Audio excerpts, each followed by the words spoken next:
What's that? Playoffs? Don't talk about playoffs. You kidding me? Playoffs? I just hope we can win a game. Scores! He did it again! I just killed him. Before the game, I just killed John Madden because of a stink bomb. Split special teamers, and now Brown is off to the races. Hurdles, kicks him in. Giants are coming off a worse week than Harvey Weinstein. Oh, that was the most exciting thing to happen tonight. Game's over. Game is finally over. Ed, you got to turn your mic on. I think.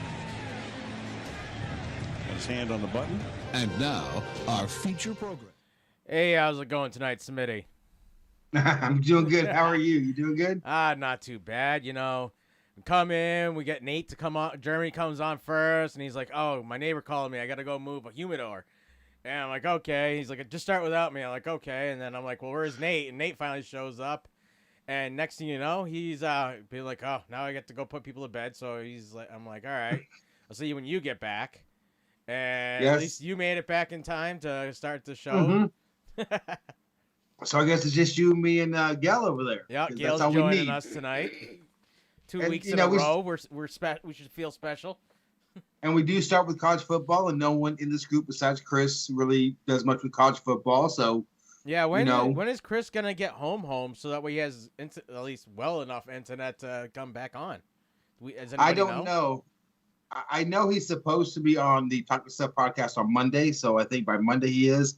I thought there was a chance he was going to be on tonight, but I haven't talked to Chris, so we'd have to actually ask Nate that. And I imagine Nate will be back here very shortly because, you know, he is putting his son to bed. It usually don't take him that long. Yeah, no. Usually pretty quick. Mm-hmm. So we're just going to get right into it, or we're going to wait a minute and just talk about stupid stuff like how great the Patriots are right now? Yeah, we can talk about how great the Patriots are right now because Nate's not here to yell at us. Well, let's do it because we're probably going to talk about it anyhow because Jerry's going to come in and want to bring it up. But yeah. The Patriots have won, 7 games in a row? 7 games in a row. We have the longest win streak in the NFL right now. And I said this before the game started against Buffalo, and I'll say it now. I don't believe that game is really a yardstick for either team about how good or bad they are because that game was just – it was – you can't really gauge teams off of that game. Yes, no, it was Patriots run. It was old school football, and the Pats did their will with the run game. When your quarterback throws the ball 3 times. Completes 2 of those passes and comes out with an 89 quarterback rating. Right. He throws it 3 times. Like, okay, there's something going on there. So, but they still did enough to beat the Bills. A couple late penalties against the Bills hurt them. They kind of beat themselves. I'm not saying they would have scored if they didn't have a 4th and 14. Patriots defense is way too good. But what the Bills neglected to do, what the Patriots did do, and this is just coaching, is we're going to run the ball. Yeah. And by the middle of the 3rd quarter, the Bills should have been like, yeah, that's all they're going to do. But yeah. they played it like they might pass the ball. You let them pass. And that's what the Patriots did. Patriots like, yeah, you're going to pass. That's fine. We're going to trust the fact that this wind and this weather is going to help us. Yep. So we're going to play it that way. That was great coaching on Bill Belichick's part. They played a run-first, pass-secondary defense, and they let the wind be their 12th guy out there. Exactly. And that wind was awful. It was. And the Bills didn't try to – I mean, they ran, obviously. They ran a lot. But, it was a good game. I like the game. I love games like that. It's like, hey, this is the weather. Deal with it. Yep. It was the most boring, best game I've gotten to watch in a long time. It was. And it reminded me a lot of like Pee-wee football kind of stuff, like back when the Pee-wee teams didn't throw the ball. Now you watch Pee-wee teams, and they're throwing the ball 30 times a game. Right, exactly. And it's just if the Bills just would have pushed a little more running, because they were getting successful runs, but not all successful runs. But they were passing. I think it was I think they had like 30% of their passes, or 30%. Was it 30 to 70 or 60 to something like that? They had a high number of passes. Yeah, he had 30 passes. So he had 30 passes. He completed 20. I think it was like 18 to 23 or 25%. Right. It was a lot of them, but he ended up with awful QB rating of 72 or something like that. Well, I shouldn't say awful. That's still a decent QB rating. Especially when it comes to that weather. Yeah. And when you see that number and you see the time of possession almost identical between the two. Yeah. And the other team has thrown the ball 3 times. I think it's like the lowest or second lowest in like Super Bowl history. Like since Super Bowl began. So they had a thing up on the screen. The only other team that passed less, team that had passed less was team that passed 2 back in 47. Yeah, see, that's. And it was the last time because they had only 1 pass going into the fourth quarter. And so they're like, why bother? We don't need a pass. It was one of those. It was a quick dump off. And I'm sitting here. They are putting 5 men in the box, just a quick 3-yard slant. They put it right behind the linebackers. They're never going to catch you. Yeah. So it was just, to me, it was when you see those stats and you're like, look at those stats alone. You just look, how many yards did Patriots have? Like 99 rushing yards or something? They didn't have many rushing yards. They had 100. They had over 100. So let me do a quick look. Oh, that's right. That one running back had like 99 yards rushing. Yeah. Or 98 yards rushing. Of course, one was from just one play. Yeah. Like 70 yards with one play. Gail was that was my player. Yes. And I thought something good was going to happen, and then they stopped playing, or the weather got to him. But you see those kind of stats, and you're like, it was Harris, and then he got hurt. It's like, well, who won the game? Because you cannot tell who won the game off of those stats. No. There was no way to tell that. So, but it was an interesting game to say the least. But like I said, I don't think the Patriots Buffalo game is a good measure stick on how good one of those teams is or how bad the one team is, because the weather played too much of a part in that. No. And was the wind. All it showed is that the Bills' their run defense isn't very good. So yeah, Damian Harris went for 111 yards, and Stevenson went for 78 yards, which are both my players. And Brandon Bolin went for 28 yards, and then we had a couple other guys that had but when you're 6 and less. When you have 4 quarters of running the ball, you better hope at least one of your players is close to 100. Yeah. So, I don't think my Dolphins are going to make the playoffs, but I would love to see my Miami Dolphins defense versus that run game in the winter, like it would have been if they were playing New England. I don't like know Buffalo did. if the Dolphins can keep up what they're doing and the Bills lose out, the Dolphins might be in.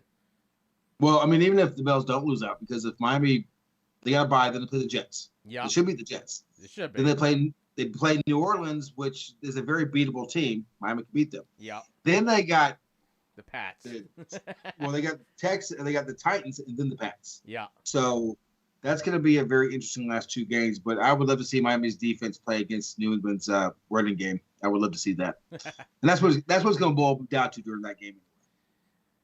All the more reason that you have to be up here for the last week of the season. I think I might have to be. What's up, Nate? Hey, Hi. Nate. We wanted to wait for you because the college news includes your favorite team right off the bat.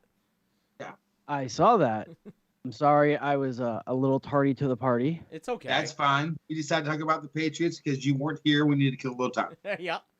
So it's the, was it all Pat's show or? Yeah. APT.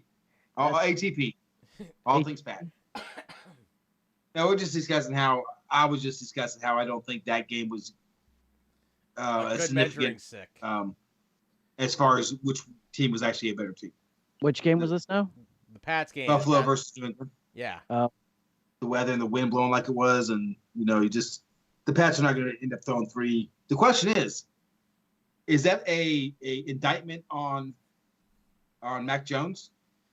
I think it was more of why should we, if we can impose our will on them with our run game, why would we bother throwing the ball and possibly making him feel uncomfortable in that kind of setting? Okay. And plus, we're going to see him again in 2 weeks. If we can impose our will running the ball, that leaves our whole entire passing offense open to something they haven't seen yet. Oh, Nate, what is that you got on your shoulder, my friend? I think that's Gail's future. It's been brought to my attention that I don't represent my title often enough. And I think you brought that to your attention. And I've been a very humble champion. So I figured I'm Suck going it. to spice it up. I think you brought that to your attention too. I think both those you brought to your own attention. He's good at that. All right, Smitty, you ready to get going in college? I am. I'm going to start off here, and I'm going to do my best to channel Nate here with the wording and stuff.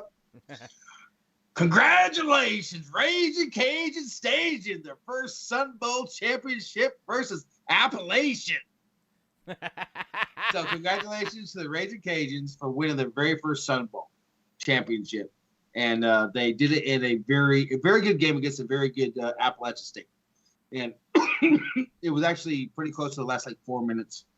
Last 30 seconds, actually. Oh, wow. Appalachian State was down by 8 because they went for a 2-point conversion when they scored for some reason instead of the field goal.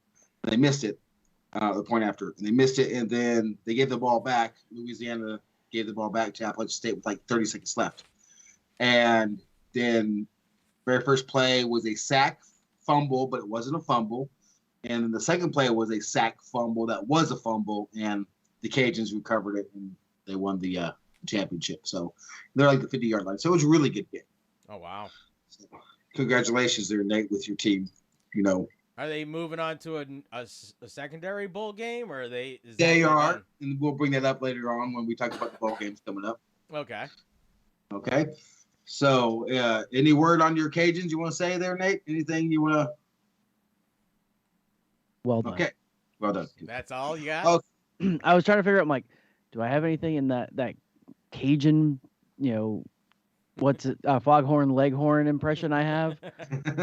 Well, you're going to get a chance to say their name again later on. You're going to do it right. This is the way I do it. So, okay. College football this last weekend. Can I say these words on this show? Sure. Georgia chokes on an elephant dick. Now, where did you get that source? I want to know where that source came from. Well, I was listening to the game on the radio, and they were Georgia was up, but they this. Even though they scored first, doesn't mean nothing when it comes down to it. The team that scored first in this game has lost. What are they? Not 6 out of the 10 times that they've met up in this game. So, Georgia just did not look like a good team at all. Alabama looked like Alabama, but they were. I watched the game, and Alabama did not. Alabama would have been beat by Michigan or Baylor or probably Ohio State the way they played. Oh wow, that's pretty bad. Georgia just did not look good at all. Maybe they were just like, you know what, we're going to be in the Final Four regardless. We'll just see what they have to give us, and we'll go on. But anyways, they lost 41-24. Wow. Michigan, who's number 2, beat Iowa 42-3, beat them convincingly. Yeah. Cincinnati beat up on Houston 35-20, and Oklahoma State lost to Baylor 21-16. That was a close game. It was, and a lot of Notre Dame fans were excited as hell because Oklahoma State, of course, was 5. And if Michigan would lose or Cincinnati would lose, then Notre Dame would have moved up to the number 4 slot. So, okay, I am going to read this part because I didn't do any of this, so let me do this part. What? This part that you guys added for me. Oh, yes. Oh. Unless you all going to read it. I just edited it. Okay. With the departure of Lincoln Riley from Oklahoma football, several stars players have entered their names into the NCAA transfer portal. Multiple big-name recruits have announced their decommitment. Colin Coward, who I despise, took to Twitter on Wednesday with a blunt message. That's not reading off the script. No, it's not. My views do not reflect the views of this station, Thick and Thin Podcast, The Thick or The Thin, or any subsidiary family members or something. Okay. He took to Twitter on Wednesday with a blunt message for worried Oklahoma fans. Quote, "The over-the-top angst around Oklahoma football and their fans is goofy. A few recruits will decommit. A couple Sooners will transfer. That's going to topple a top 5 program. Take a deep breath," end quote, he wrote. What do you think? Do y'all have any opinion whatsoever about the thing in Oklahoma, or could you care less? I think a lot of these guys decommitted because they don't have another coach already in waiting.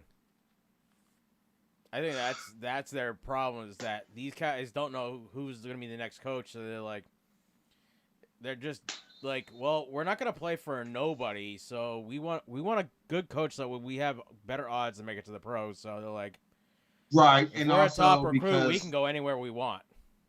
when someone is committed, they've talked to the coach. They committed the coach. They have a conversation about how much time they're probably going to play, what they plan to do with them. Especially when they're stars coming out of high school. Like, okay, we're going to do this with you. When the coach goes away, the plan goes away. They're not promised anything anymore. Nope. No, but and I like how they say it's a top 5 program. In what world is it a top 5 program?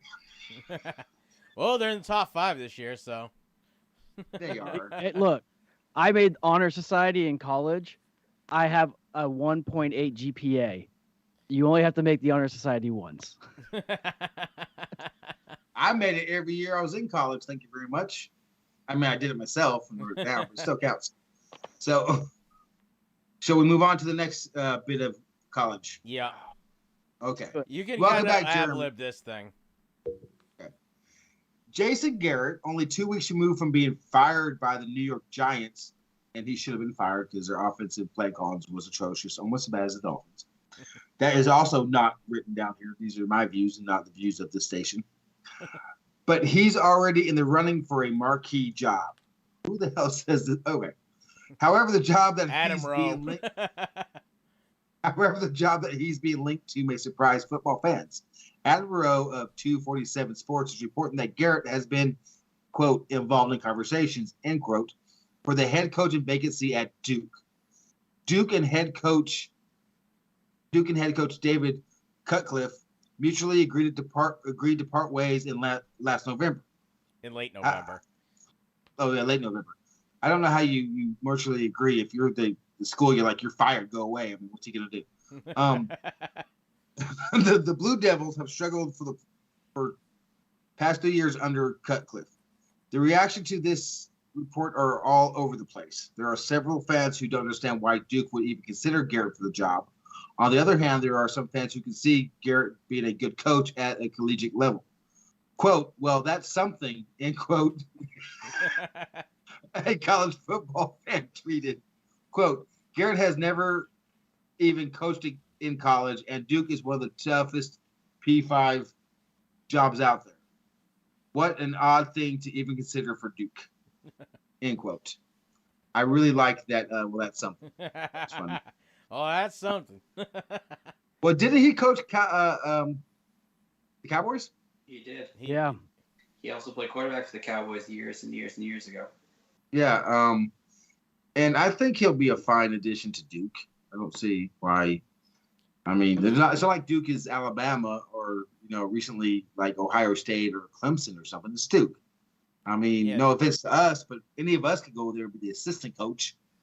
And then when the coach gets sick, we could take over for one day. Plus, Duke's not known for their football. Duke's known for their basketball. That's why people go to Duke. They don't go there for football usually. No, and I mean, I've never been a big fan of Garrett. I think he was more of a yes man when he was coaching at the Cowboys. I think he did whatever the boss told him, which smart if you want to keep your job. Yeah, exactly. He's not an innovator. You don't see a lot of other things. Can you put the mic away for me, hon? Thank you. Sorry. I'm sorry. That was which not supposed to be on air. Which one was that? I know you don't live with nobody or anybody. Anyways, continue. Which ex-wife was that one? 4. The one that's alive. So 5? Always on the lookout for the next ex-Mrs. Smith. You don't know. So if you know anybody, send them my way. They'll have a good 3 years of life, I promise. So, does anybody have any opinions on Garrett as a coach? Do you remember Garrett being the coach? I remember him being like a yes guy and doing whatever freaking Jerry Jones wanted. That's about it.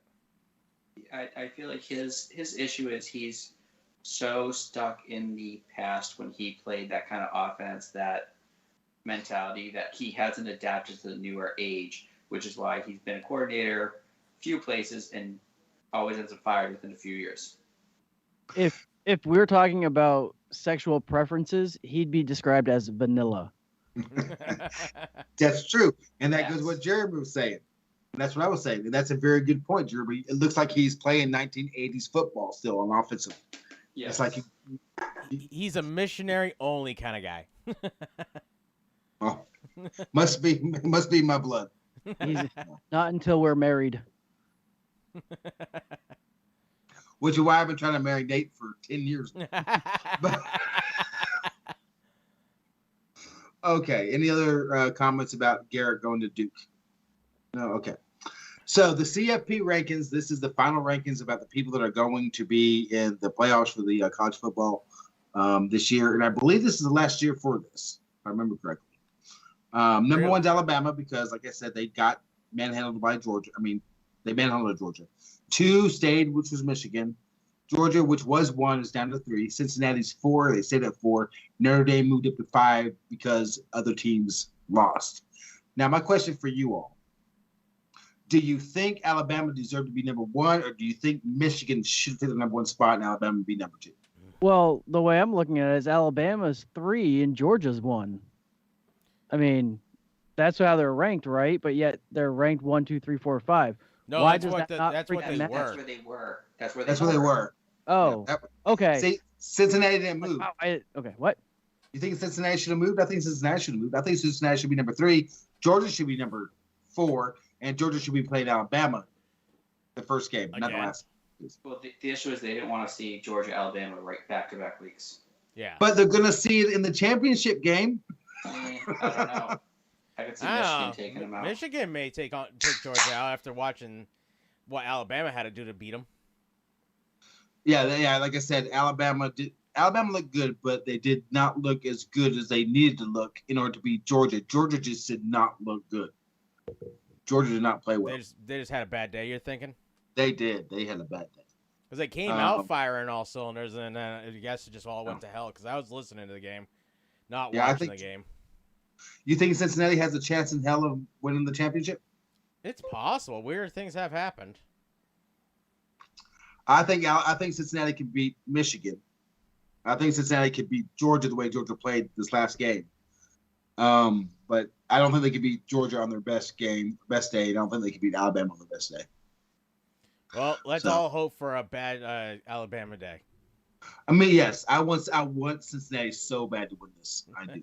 Okay, and I'm so glad Notre Dame is not there, and I'm laughing at them because I still hate Notre Dame for beating my Hurricanes back in, I think it was '84 when Doug Flutie. That was Boston College. No, that was Notre Dame. BC. No, Doug Flutie was BC. That was yeah. Boston College with the Hail Mary pass from Doug Flutie. Yes. Okay, I still hate Notre Dame. They look too much like BC. And Notre Dame did beat Miami, I think, twice for the national championship or something. Yeah. So, all right, let's get to our games to watch.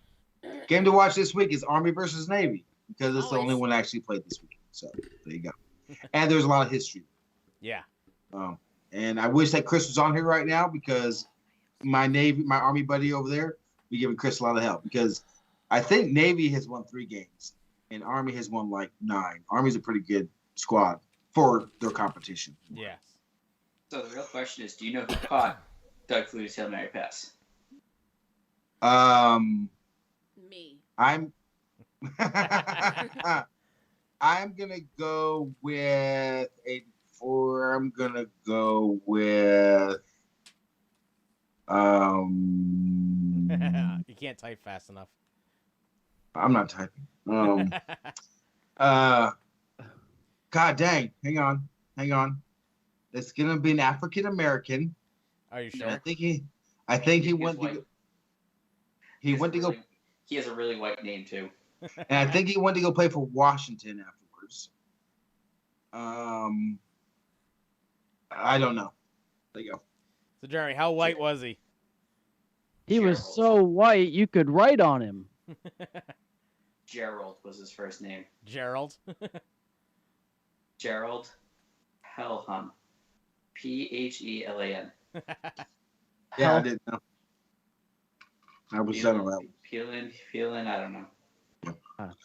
Okay, that's great. Anyhow. Okie dokie. The games that matter, the bowl games that matter. The number one, it only matters because of what team is in that bowl game there, Nate? Would that be the Raging Cajuns? Nope. Yes, sir. They are playing Marshall on 18th December for the New Orleans Bowl. Really? Or New Orleans Bowl. We are Marshall? Versus Marshall. Wow. And Louisiana's going to crush them. They're gonna start playing the third rounder. I mean, the third draft picks, the third string, like around the second quarter. I don't know how Marshall's playing, but anyways, number two, we have the This is just an order because of the dates. The Cotton Bowl is playing against Alabama and Cincinnati. The Orange Bowl is playing Michigan versus Georgia. Those are all December the 31st. New Year's Fiesta Eve. Bowl. New Year's Eve. Fiesta Bowl. Notre Dame versus Oklahoma State. Go Oklahoma State. January 1st. January 1st is also the Rose Bowl, which is Ohio State versus Utah. Sugar Bowl, Baylor versus Ole Miss, which I think is going to be one hell of a game, actually.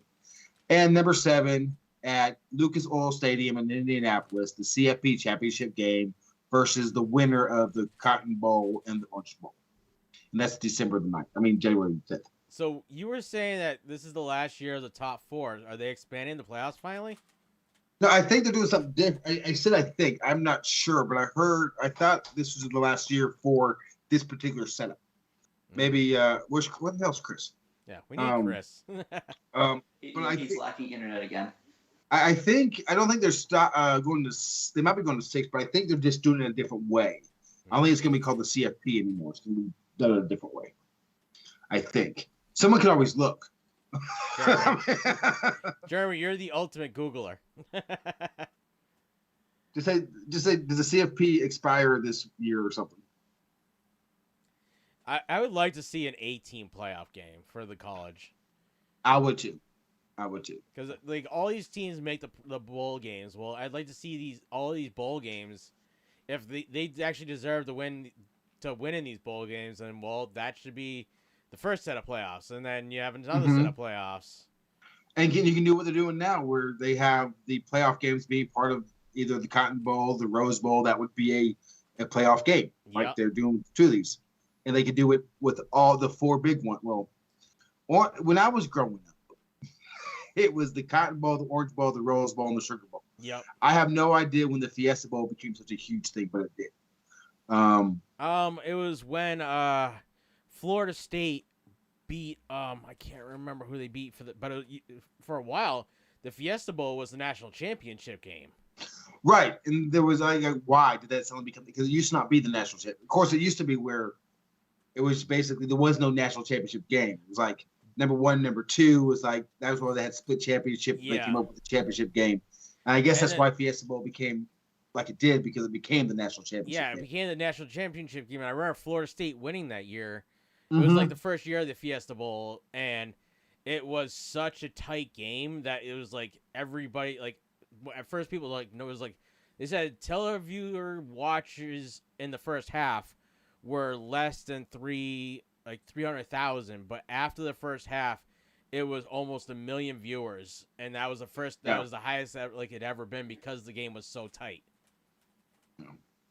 2024, the current one expires. After the 2024 season. Okay, well then. 2025 season is when it expires. If they want to expand it, they need to apparently make the decision soon, because in order to align games and sites, it's going to. Okay, maybe that's what sooner. Maybe that's what I was seeing. Where at the end of this year they have to do something, otherwise it's going to stay this way. Maybe that's what I was reading. So, but have you seen how many bowl games there's the Armed Forces Bowl. There's the Military Bowl. There used to be. There's thousands of bowl games. It's ridiculous. I want to have money enough to do a bowl. It's gonna be called the Loser Bowl. That's the only Loser Bowl. I'm gonna put it in Alaska or Hawaii or somewhere where the 2 worst teams play each other. It's gotta be in on Alaska. ESPN2. Right before the national championship. 42. Right before the national championship game, so they will get exposure on a national level. Gotta be on the Ocho. So, Smitty, there's currently 42 FBS bowl games. Holy crap! Didn't we talk about You get a bowl. You get a bowl. Yes. You all get a bowl. Was that last year this time? Yes, Right. I want to say it was. I don't remember it. I feel like it's a total deja vu. Like we've been down this road before. We've been here. Last season, we were like, God, dog, there's a lot of bowls. Yeah, because we went over all of them with Chris, because Chris made sure we knew all about all of them. Even on yet? Was he on the show then? Yeah, we brought him in because we didn't know much about college, and we brought him in for at college at the beginning of last season. That's how we got him on, like about halfway. Yeah, it was the last season because he wasn't on in season 1, but in season 2 we brought Chris in, and then Smitty has been a fixture of this season, which I've enjoyed because he always brings a unique picture of old school. If that wasn't a backhanded compliment, I don't know what the hell it is. Plus, Smitty appreciates all football, not just his football. It's true. To be fair, Smitty appreciates anybody that will listen to him talk for 3 hours. I know. That is probably the truest statement I've heard in a long time. All right, Nate. You said you got a think tank for us this week. I sure do. All right. So I did my own homework and I created Don't lie to us. multiple choice questions. Oh, geez.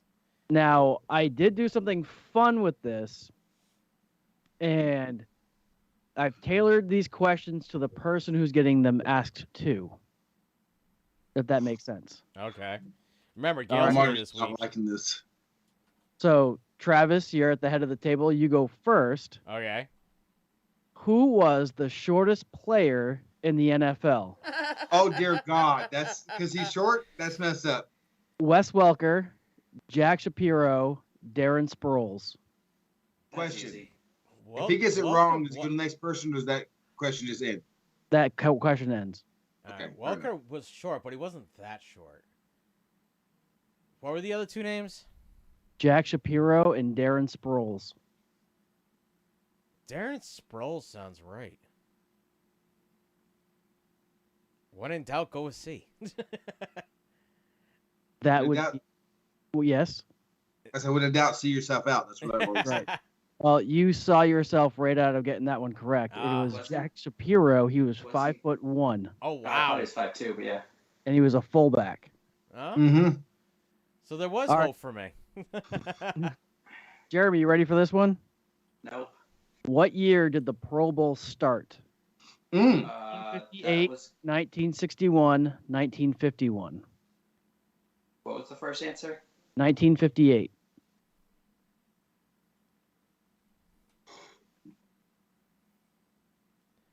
All those before the Super Bowl. That's kind of cool. A, 58. Actually, it's probably C, 61. It's 61. Yeah. It is 1951. Oh. Wow. Jeremy got a history question wrong about the NFL. That was tough, though. That was hard as hell. I've never seen him lose that. That's a Pro Bowl question. That's not real football. Well, that's true. No one ever watched the Pro Bowl. All right. So this one is for all three of you. The first one to have to answer. Just how Gail's here too, you know.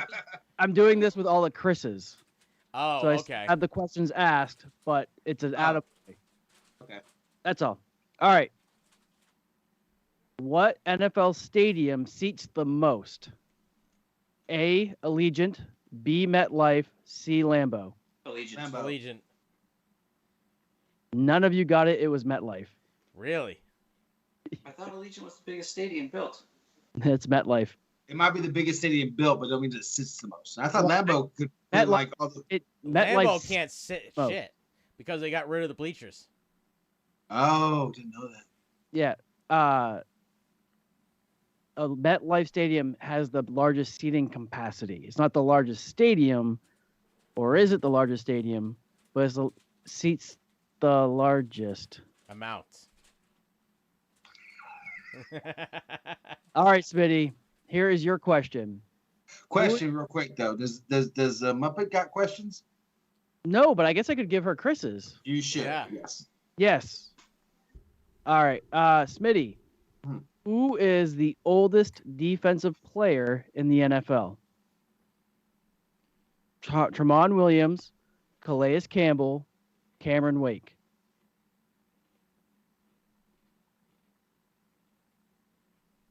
You're talking about like of all time. Currently. Those are all current players. Wake is still playing? Mm-hmm. Damn, I thought he left. I'm going with Cameron Wake. Smitty, you are the one that has the points first. Well That was the easiest one. Cameron Wake should have retired like 5 years ago. Well, I mean, when you text me the answer, Nate, I knew it. Travis, you ready for your question? Yes. Who is the heaviest player of all time? William the Refrigerator Perry, Terrell Brown, Aaron Gibson. Who the fuck is Terrell Brown? I knew the other two. I knew. Yeah, I don't know. I think Brown was an offensive lineman for Washington football team or the Redskins back then. I don't have that kind of answer right now. I almost put those things down. You got the Fridge, Terrell Brown, Aaron Gibson. We're looking for the biggest boy on the field. I'm gonna go with B. It was C, Aaron Gibson. Why did I know that? He tipped the scales at 410 pounds. Holy See, I knew Gibson because I knew he was a big man. Yeah. These are all on the list. These guys are all like 380 plus. Well, that's the reason I can remember the Brown guy. I mean, Nate, do you have all three of their stats? I don't. Terrell Brown, 6'10", 388 pounds. See, I remember him being big. I just couldn't remember how big. I know because I was like if it was my question, I would have said him because I didn't know who he was. I was like, the other two are huge, but I think I would have remembered who he was if he was that big. All right, Jeremy, you are up next. Okay, so he actually weighed up to 403 at one point in time. But okay, go ahead. Numbers. All right. What? 6'10", that's huge. What was the coldest? What Super Bowl was the coldest? Oh. Super Bowl 1, 14, or 6? Wasn't one on the frozen Lambeau, but I feel like 6 was colder. 14. Who wasn't 14? 14 was.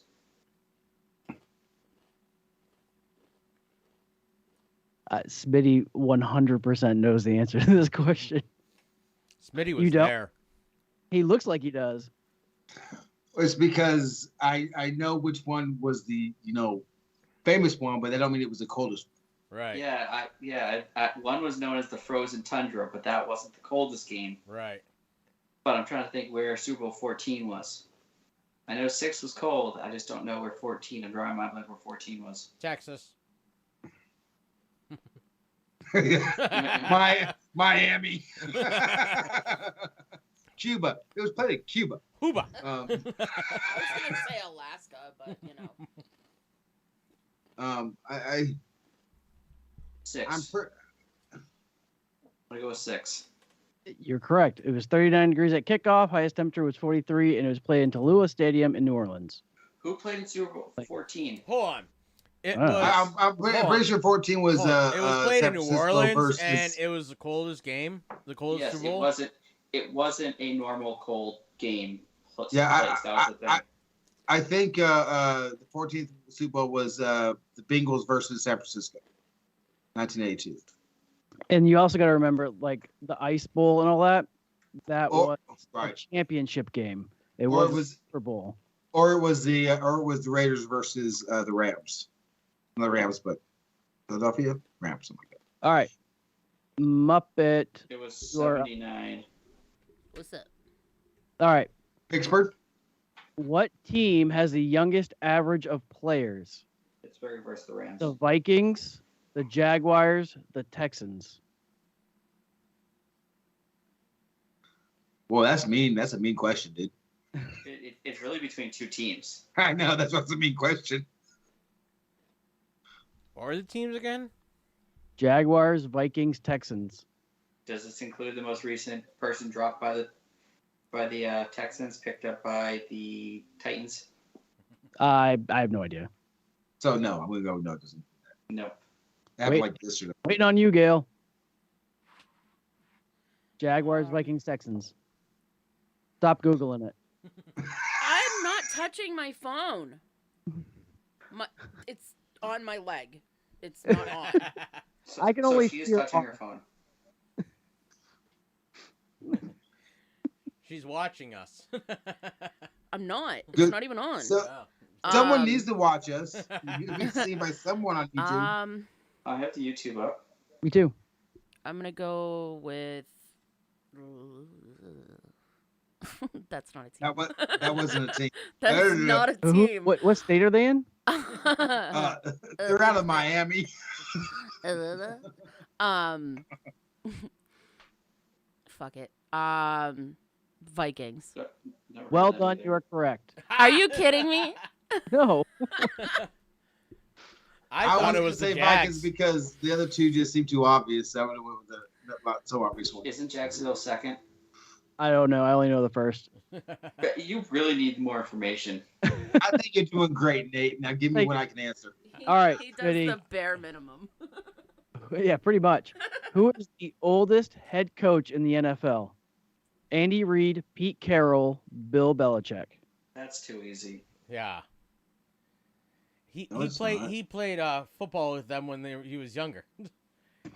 The fact you didn't say Bruce Arians bothers me a whole lot.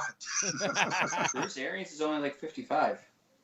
God, he looks so old. Pete Carroll. That you are correct. Pete Carroll is 70 years young. Belichick 69 and what's his name is 64.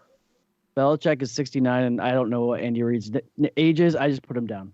The reason I said him because he's been a coach since I can remember watching football, but no, the other two have not. Absolute bare minimum. All right, Travis. All right. Who is the heaviest player to score a touchdown in the NFL? Read 63. Vita Vea, Zach Banner, Robert Griffin. Not the third, just Robert Griffin. I was like, Wow. well, I can knock him off the thing, but nope, apparently not. Well, that's a really interesting question considering the heaviest player ever played is not none of those names are in those three. The funny That's part, impressive. the weird part is, I'm pretty sure Refrigerator Perry did score a touchdown in the Super Bowl. Oh, he scored plenty of them. Yeah. But he wasn't the heaviest. He wasn't Really? the heaviest, apparently. That's that's sneaky as hell, Yeah. man. That's sneaky as hell. I love it. It's kind of an asshole move. Actually. Yeah. You've been pulling a lot of those lately. What were the names again? I was like, oh, I know this. It's the Did Gail fridge. just like passive aggressively like slash me just now? A little Oh bit. God. Yeah. There was nothing passive about it. So Vita what- Vea, Zach Banner, Robert Griffin. I feel like it's Vita Vea. Is that who you're going with? Is that your final answer? Well, before it was B, and then it was C, so I'm gonna go. That's A. So I'm gonna go I with feel like A. he did not put that much effort into this. I know, And I but feel like he you're would wrong. have. I feel like it's Robert Griffin. It's Vita Vea. Yes, I'm on the board. Do I I have no idea who that is. I don't have a pattern. Okay. I was like, did you seriously put that much effort into it? Because No, he Like, would have. I I knowing tried very Nate. hard not to, but I realized I had 3 C's in a row. See, the funny part is, I know Nate, and he would have done it subconsciously. He'd be like, "All right, C, B, him and his A, friggin' OCD. A, B, C." Smitty's rubbing the wall again over there. Jeremy. Bingo. Yahtzee. Who has the most career losses by any quarterback in the regular season? Vinny Testaverde, Brett Favre, Eli Manning.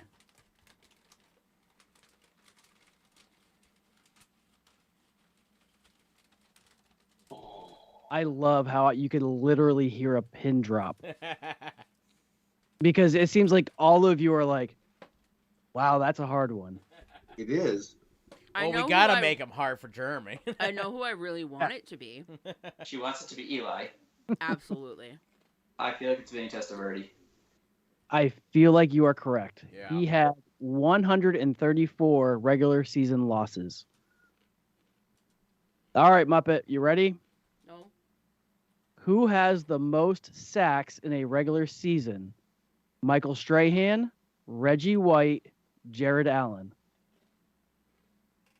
That's an easy one. It is kind of an easy one. It's not If for you're me. a football fan. If you are a football fan. I mean, He got the record by sacking a Green Bay player. No. The Green Bay player took a dive to give him the sack. Same difference, yeah. He did a naked bootleg and no one blocked for him. He's like, okay, let me lay down. Let me lay down. Don't hit me too hard. I'm honestly gonna take a guess because I don't know. Was it Allen? It was Michael Strahan. Michael Strahan. So you're 1 for 1 on guessing. Well, I totally I really took am, off because Reggie I White for don't you. know. I took him away. Well, Reggie White didn't always play for the True. Green Bay Packers. He played for the Eagles. And All right, that's Smitty. assuming I know that Reggie White plays for the Green Bay Packers. That's why you got that question, because we could ask you the question, who won the Super Bowl and whatever. Was it this two teams and you get it wrong? You got Chris's questions, so I Yes. give these all to Chris. Who doesn't know much about pro football either. Mm-hmm. Nope. Yeah, he knows a little bit, but not a lot, and I think he could have fudged his way through it, maybe.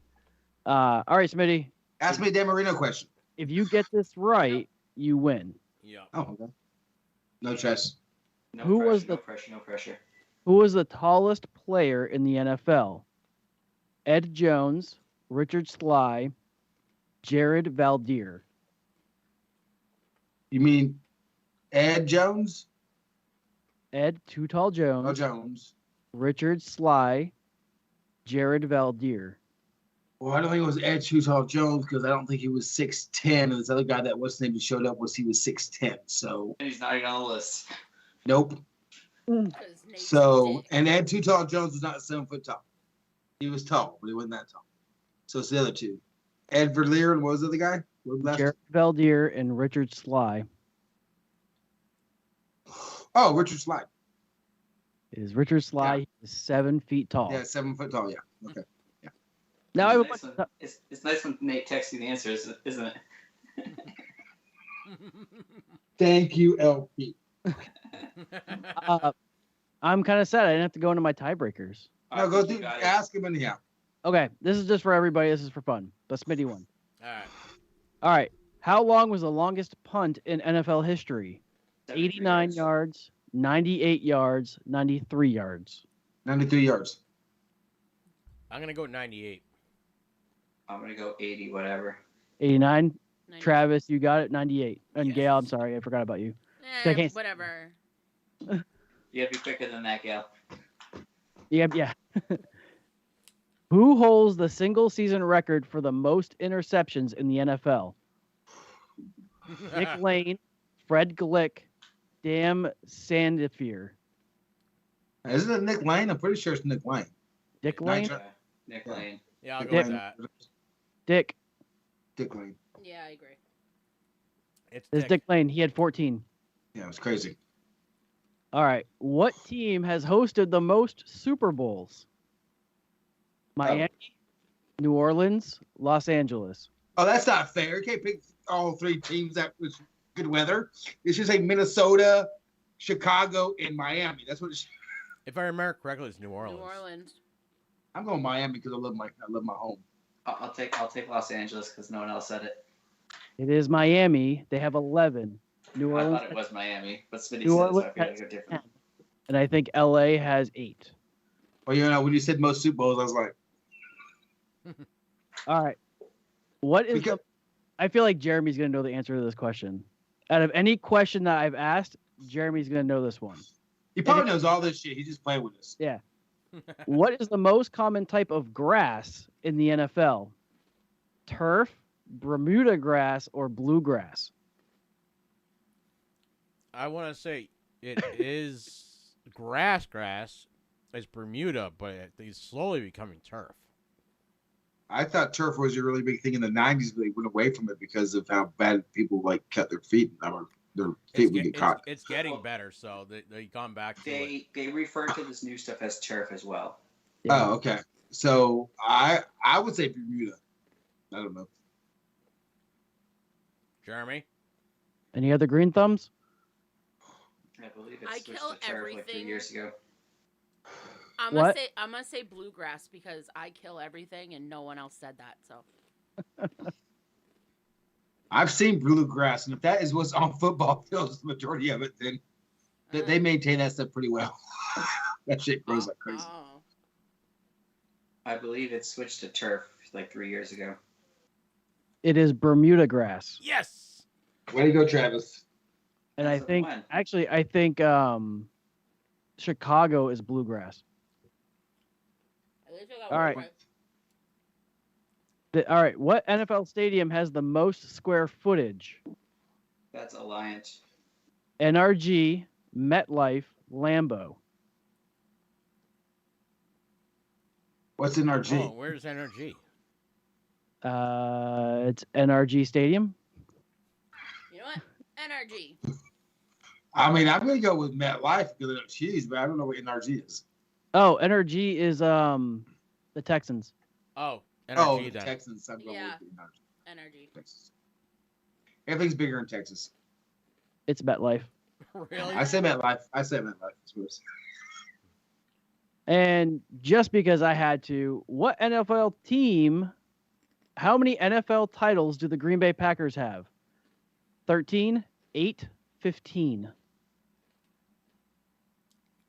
Are we including their Is that- championship ones? He said titles. It's 13. That includes Super Bowls, right? Super Bowls Yes. and championships, yeah, 13. 22. Not on there. Oh, 15. I'm going with 15. Looking at you, Santa Elf.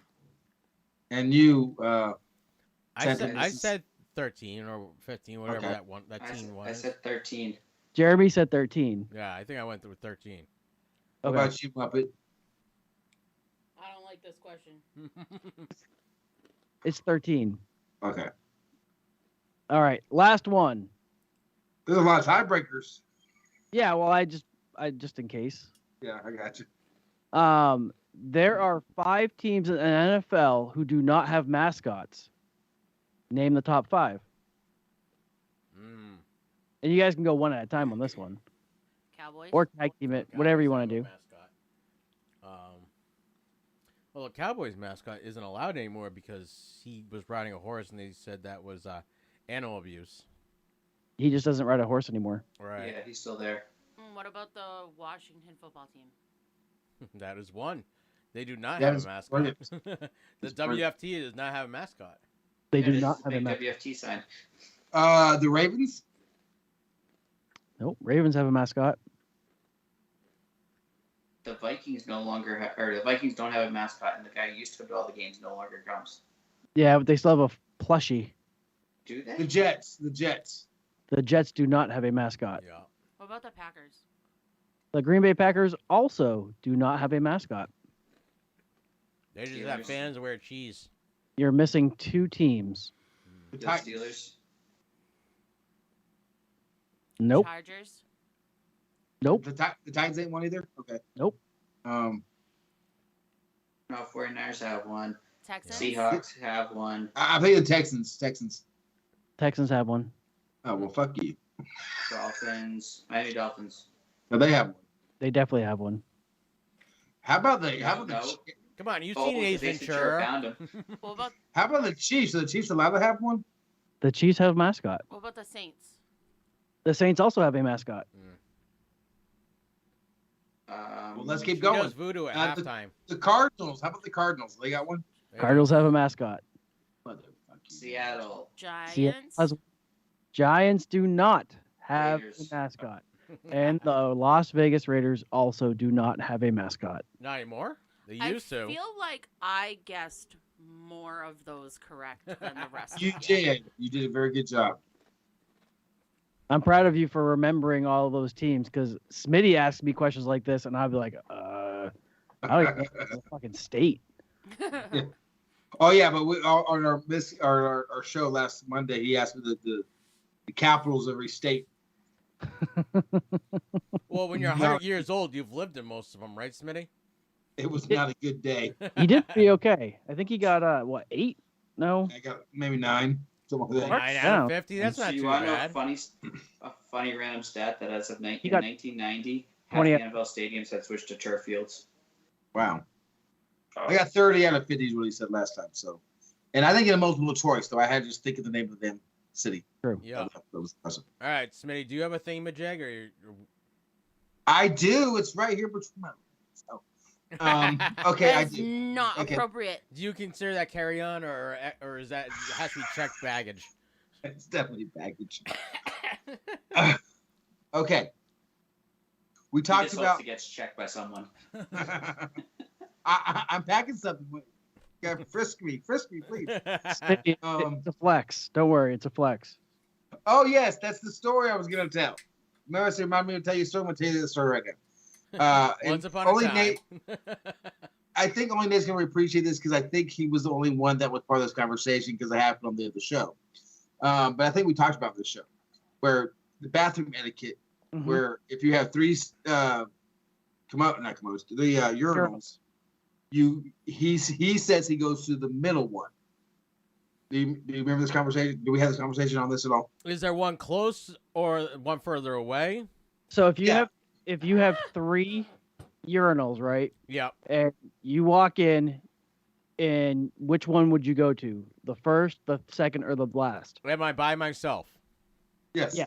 I go to the closest one to the door. Okay. He's going to 1. When I go in the middle, just in case somebody else has to use a urinal. So I asked him why he did that, and he goes, "It's a flex." And I thought that was funny as hell. He Well, is the goddamn center of the universe. So the other day, he's just hoping to get a peek at someone else's package. The reason why I do it is if they walk in, they see me peeing, and they decide to go into the crapper. That means I flexed my security and who I am, and I convinced this guy to go to another spot. If the person comes in and stands right next to me, then he challenged my flex. Right. So is that when you lean over and say "Good job"? Well, see, I saw a friend of mine in the place the other day, and we're talking. Then we say, "I'll talk to you later." We started walking out together. We're walking the same way, and then we both had to go to the bathroom. I walked in before him. There's no one else in the bathroom. And there's 3 urinals. Yeah. And I went to the center urinal. And he's like, "What the hell are you doing?" I was like, "I'm peeing." He goes, "Dude, don't you know you're supposed to get like one end or the other?" And I looked at him. I go, "Well, it's a flex." And of course, he got right next to me and pissed anyway. Still, I was gonna say, did he stall? He just got next to me and peed anyway because he's a friend of mine. But did you hold yours and you hold his? So Well, you both yeah. smoking cigarettes? But it was just funny because I remember Nate going, "It's a flex," and it is a flex because he actually stopped and asked me, "What am I doing?" It's like, "I'm flexing on you, bitch." It's like, you gonna challenge me or what? It's the power, the actual power you have at that moment is amazing. It's amazing how homophobic a man can get when you piss in the middle stall. Yep. Oh God, but he gave No. See, ultimate flex would be if they decided to piss on your leg while you're peeing in the urinal. Let's go. Yeah. They decide to stand right next to you and use the See, but unlike Sword women fight. who sit there being an open stall with their 2 best friends sitting there next to them, having a conversation about, whatever they have conversations about. Periods. Yeah, we don't have that problem. It's all women talking about their periods, I think. But my thingamajig is this. Last week we talked about if a player did not play their position. Yep. What would be a better position for them? What would be a different position for them? Yep. Now let's say I'm going to name some players. They do not play football. They got to play another sport. Okay. So you got to tell me what sport you think they would be better at playing. Okay. Okay. Let's start with Wes Welker. Curling. Lacrosse. Bocce. No, definitely. What's bocce? It's played with balls. When you toss some balls around and you got to get your ball closest to the little one. Yeah. It's I kind think of it's kind of like curling, but on dry ground. Smitty, it's an old person game. You should start picking it up. Bocce's the shit. I love playing bocce. And this is how we know it's an old person game. I actually agree with lacrosse. So you have a ball and you throw the ball. It's like marbles but bigger. Pretty much. It's like you're bowling with a. It's like the difference between candle pin and big ball. Yeah. Okay. Just on grass. It's like lawn darts with balls. Yeah. Yes. Dude, that sounds fun. It's a blast. I love it. But seriously, Wes Welker. I would say I could see him playing soccer. Really? I still stand behind lacrosse. Absolutely. I could see lacrosse. I could see soccer too. Because the reason why lacrosse. I could see him. This looks like he would have been playing lacrosse. Like he's in shape. He's not the person doing the. I could see him doing. Hired to replace him was a professional lacrosse player. Yeah. Hogan. Yeah. Yes. Yep. I could also see him being a rugby player. Okay. Is rugby too close to football? It's different. Yes. No pads. It's no pads, and it's a bit different. Yeah. That's cool. We've had a couple of rugby players on the Patriots too. I think he would do good at wife carrying. and possibly snorkeling. What about what's his name? Brett Favre. Tennis. Definitely bocce. Canasta. Yahtzee. Lawn darts. Actually, horseback riding. Is that a sport? Actually, yeah. It's like those horses are worth millions upon millions of dollars. Well, like I shipped some horses that were insured for more than my houses. Like a rodeo cowboy. Oh, so like what Western so rodeo. Like yeah. So like you're talking about like barrel racing, or you're talking about cattle reining. Yeah. And like bull riding, like just a cowboy. A Buffalo Bill rider. Okay, what about let me think of someone here. Jimmy Garoppolo. He'd be a model. No, he wouldn't. He's ugly. And they just sat back. He's goofy looking. Baseball. He's always hurt. They're always hurt. He can sit on the bench forever. Yeah. Or basketball. Basketball too. He's not tall enough for basketball. The 400-meter swim. Oh, I like that. definitely see him being a swimmer. Okay. I like all those doing answers. the breaststroke. I'm setting this one up for one of you all to get the right answer. There is only one right answer to this. Ray Rice. Boxer.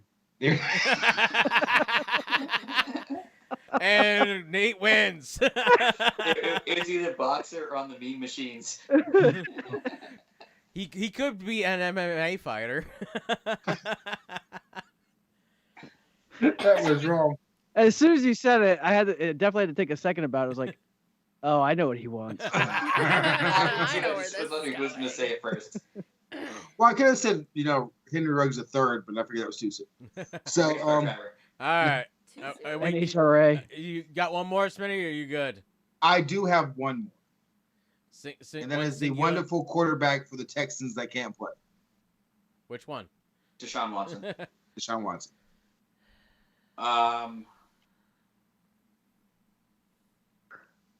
Athletic trainer. Oh! A masseuse. Massage therapist. I don't think that's a sport. Professional it is a sport. It's a contact sport, apparently. Full contact. Um, I can see him being a basketball player. He's tall. No, I can see him being a baseball player. I was thinking baseball. He's not hurt enough to play baseball. Field hockey. Field hockey, not just ice hockey. Field hockey. I think I'm gonna go with ice hockey. He's gonna have the whole damn skirt on and everything. Good like luck. polo, like water polo or just regular polo. Okay, that was pretty much my kind of. That was your thingy-majig. It was. Well, he had mentioned that earlier to me, and I'm like, Marshawn Lynch, ice hockey. Yeah. Or Olympic swimmer. All right. Don't forget about me. I will. Do you want to get to yours first or after the NFL stuff? Actually, let's start off with some good news from the NFL. Yes. So Gail's got some good news from the NFL. And I actually wrote it down this time, so I have like. Oh, good news. Okay, so yeah. I'm gonna stick around for that. Then I'm gonna have to get off for a second. All right. Okay. So, last week, week 13. I want to say it was. They've been doing this for about 5 years. They do My Claws, My Cleats. Yes, so, yes. They decorate their cleats, right? Yes.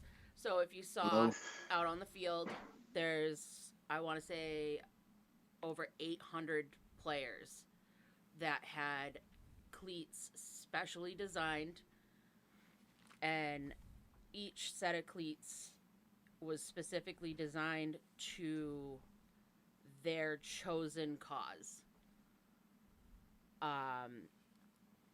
So they also, after week 13, they have the option to then donate those cleats to the NFL auction, where the fans can bid on them throughout the end of the season. And then 100% of the money that they make on the auction goes to that player's chosen cause. Do you have a list of some of the charities by chance? I do. So we have. So I picked out a couple of players. So we have like Colt McCoy. His were designed for youth health and wellness. It goes to the Dell Children's Medical Center of Central Texas. Cordell Patterson. Cordell. His are designed for pregnancy and infant loss awareness. Christian Welch. His are designed for military appreciation and support, and it goes towards the Warrior Rising program.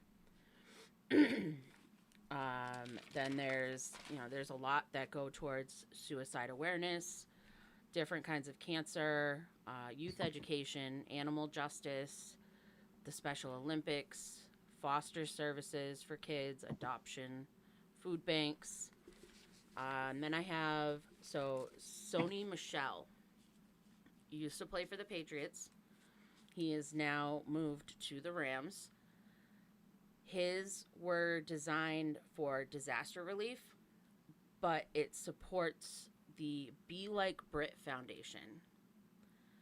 So that foundation was created. Yes, you look like you've heard of it. I have, but I don't remember why. So Be Like Brit was created by Britt Gangle's family. She was a girl from Rutland, Mass. You would probably know the Steiner brothers. I do. It was their cousin. Oh. She was in college down in Lynn University in Florida. She traveled to Haiti to volunteer. They were building housing. She was working in an orphanage down there. There was natural disaster. She ended up dying in the natural disaster. Her family created the Be Like Brit Foundation to help keep her spirit alive, and they created an orphanage down in Haiti. And they have websites and Facebook pages and everything. And it just absolutely, I saw that he kept that as his cause from when he was with the Patriots, and it just, warmed my heart. That's really touching and sweet. And then I also had another one that really caught me, which was Levante David. So he is with the Bucks. He is an ambassador. He's a national ambassador for Big Brothers Big Sisters. He was a part of it as a youth. He said, "I really relate to the kids in the program, and the mentorship that the Big Brothers Big Sisters provides is just what they need. I really respect the mentors. Each year, he actually asks the littles of Tampa Bay to submit designs for his cleats, and he picks one as a winner, and that's what they use to design his cleats. That's awesome. So this year, he picked a little sister named Litsy's design. Because her design was chosen, her and her family got a tour of One Buck Place. Then they met with David to take photos with him in the shoes. Then they were given pre-game sideline passes to meet with him and several of the other Bucks players. After that, they went to their seats where they got to watch the game and see the cleats in action. That's awesome. That's really cool. I wish that the NFL would let the players wear those cleats for that game instead of just warm-ups. I think it's crazy. They were wearing them. They wore them for the whole game. They get to wear them the whole game? Oh, yeah. They're game-worn cleats. They're only allowed to wear them for... So that's the way it was whatever. originally, is that they were for warm-ups, and they were kind of showing off, and they were putting back in the regular cleats. Is that whole, like, you need to have proper NFL attire and this, that, and the other thing. Everyone needs to look the same kind of crap. Yeah, and over the years, people have gotten so mad about that they finally put their foot down and said, no, these are our cleats for the game. You need to get over yourselves, and you need to show that you actually respect our wishes. And these guys had some awesome-looking cleats this past weekend. Oh, they were so cool. And, like you didn't really find out. Like, I wish they showed more about why they were wearing these cleats in the telecast, because they were like awesome cleats, and they like just told you a little bit about it. Like, this one was wearing this one for this cause, and that was about it. But no like interesting facts about it. Do you all want to know whose cleats are right now the most expensive ones? I or do. that has the highest bid? Yeah. Tom Brady. I can hear you, Smitty. $12,550. So Tom Brady So was. he did have them because he wasn't on the list. I was looking on the NFL site, and he wasn't listed. Mac Jones is next with $8,050. Can I just say I absolutely loved his cleats. Boston's Children. Yes. So So they y'all have can a hear me. kid's name. Yeah. Yes, we can hear you. I can hear me in my headphones. Oh, weird. turn the volume up on your board for your headphones. Yeah. So yeah, I haven't. Nope, it's dead. It's I'm the not one sure. all the way to the right. As long as you can hear me, that's fine. We can That's hear all. you. Can you hear us?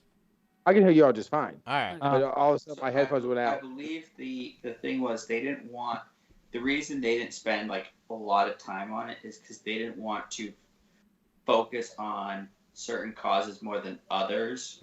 So their big thing was saying, oh, this person's doing it this for this cause. If you want to check out more and if you want to see other people's causes, go to their website and check it out. Yeah. Their issues, they didn't want people to think that, oh, they're being biased trying to push certain people's causes over others. Yeah, that's true. So And I Mac think, go ahead, Gail.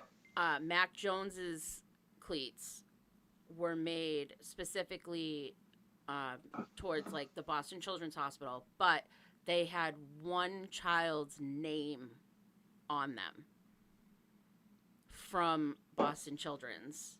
He was a patient there. I believe he has a form of cancer. But they interviewed him and his family on the news the other day, and he absolutely adorable. He's probably like 7 or 8, I think. Peyton Manning has a pair of shoes for his, and it's for the St. Vincent's Foundation, which is pretty cool. But Okay, so a random thing I found here, the cleat breakdown on percentage of like what percentage is going to what kind of cause. Yeah. 5% towards the military, 12% towards disease awareness and prevention, 16% towards social justice, 22% towards other causes, community outreach, food and water insecurities, COVID-19 healthcare support, first responders, sexual assault prevention, environmental consumption, things like that. 9% towards disability research and support, 6% towards mental health, 12% towards youth, and 17% towards cancer research and support. Well, cancer being so high for cancer research kind of makes sense because you hear all these stories about these guys, moms, family members. dads, their uncles, their aunts, their grandmothers passing away from it. So that does make a lot of sense. Well, just in case if anybody is looking to try to get a pair of whomever cleats, the lowest current bid is $250 on a whole bunch of NFL players' cleats. Yeah, and I'm assuming that every NFL player got a pair of cleats like this. Yes, every single player could choose their own. I don't think every player has a pair, but like the guy that answered the phone over in the Tampa Bay Park, Yeah, they're given the option that they can put them up for auction. They don't have to. What's so funny, Nate? I'm looking at a pair that is really funny. Oh. I'm not going to share them with you because it might make me seem like a horrible person that I thought they were funny. Well, we already know you're a horrible person. That's beside the point. So if by chance you want to actually bid on... Well, Nate has the website up. What is the website, Nate?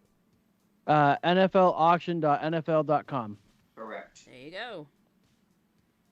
Because I figured since Nate's already looking at it, because he's like, trying to find out if he can bid on a set of he wants Green Bay Packers yes. cleats. Does Aaron Rodgers have cleats up there? What are his? Because he's a selfish man. He don't care. Okay, so just so For everyone's aware. COVID-19 relief. So just so everyone's aware, the time frame left to bid.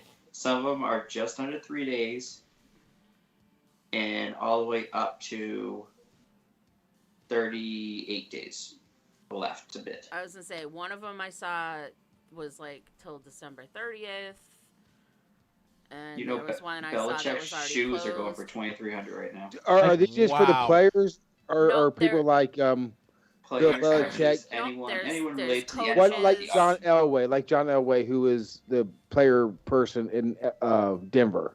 Does he have something coming up too?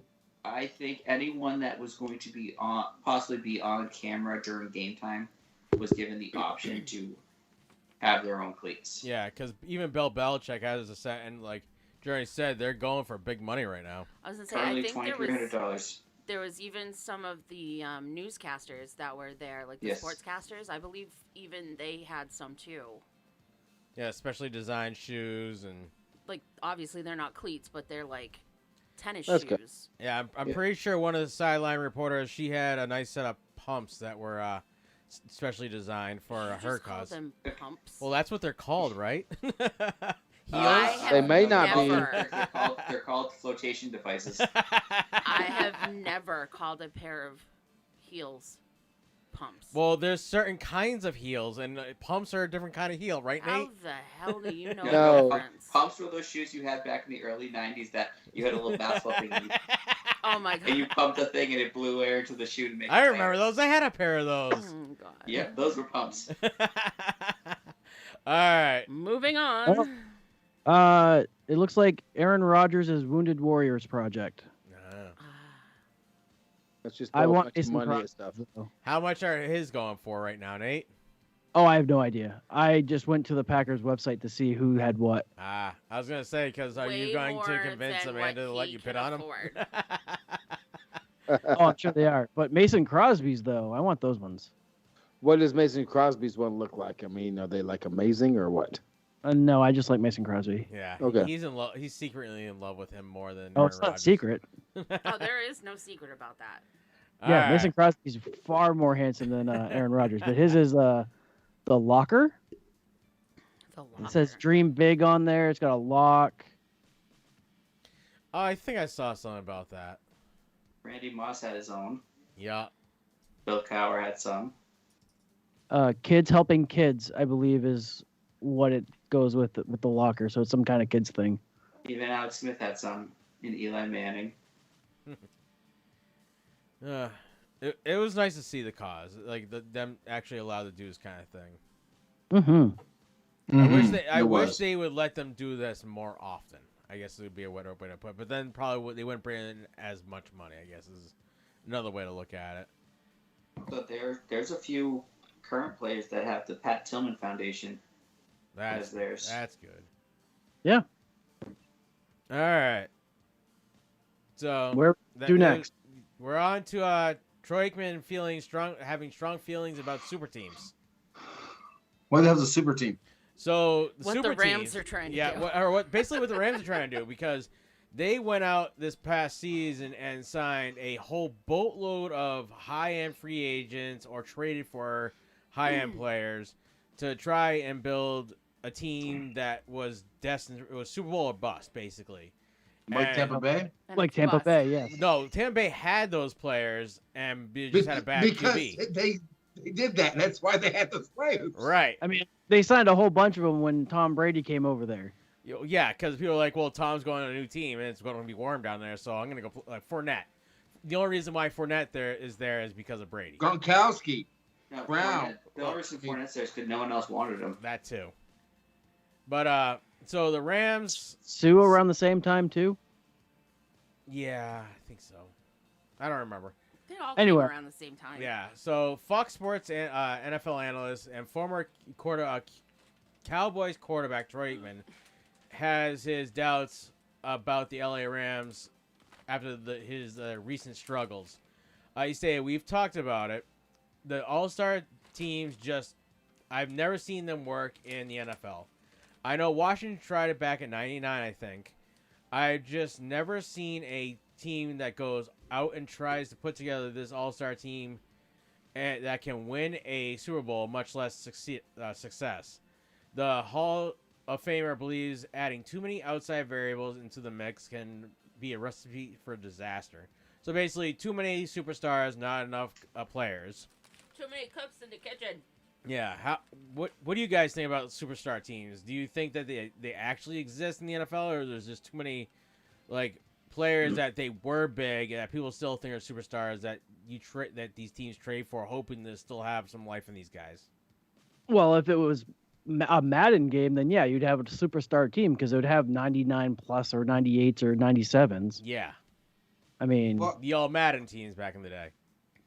Well, I mean, Rams did. I mean, you can even say that Arizona Cardinals kind of started doing something kind of like that too. Yeah, they got they started getting some good pieces, and Tampa Bay did too. But no, there's no really all-star teams, and like he is right. They try to make an all-star team, they tend to fall short because you're trying to placate to all the stars, make sure that they get their passes, make sure they get the completions, and feed those egos. And that sometimes goes against what the game plan is to win the game. Yeah. Everybody always, I look at these teams that win the Super Bowl in the last couple of years.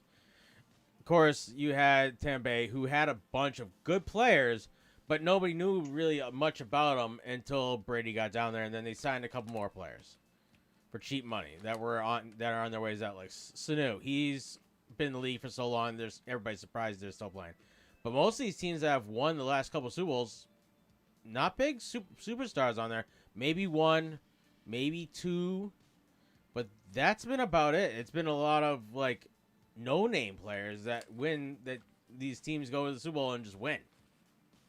You got one or two big name players, but that's it. It's a lot of no-name guys that show up when it's needed. So I hate to say it because I don't like them. I agree with Troy Aikman. Yeah, I think we all agree with Troy Aikman. Yeah, which is sad because I can't stand the guy.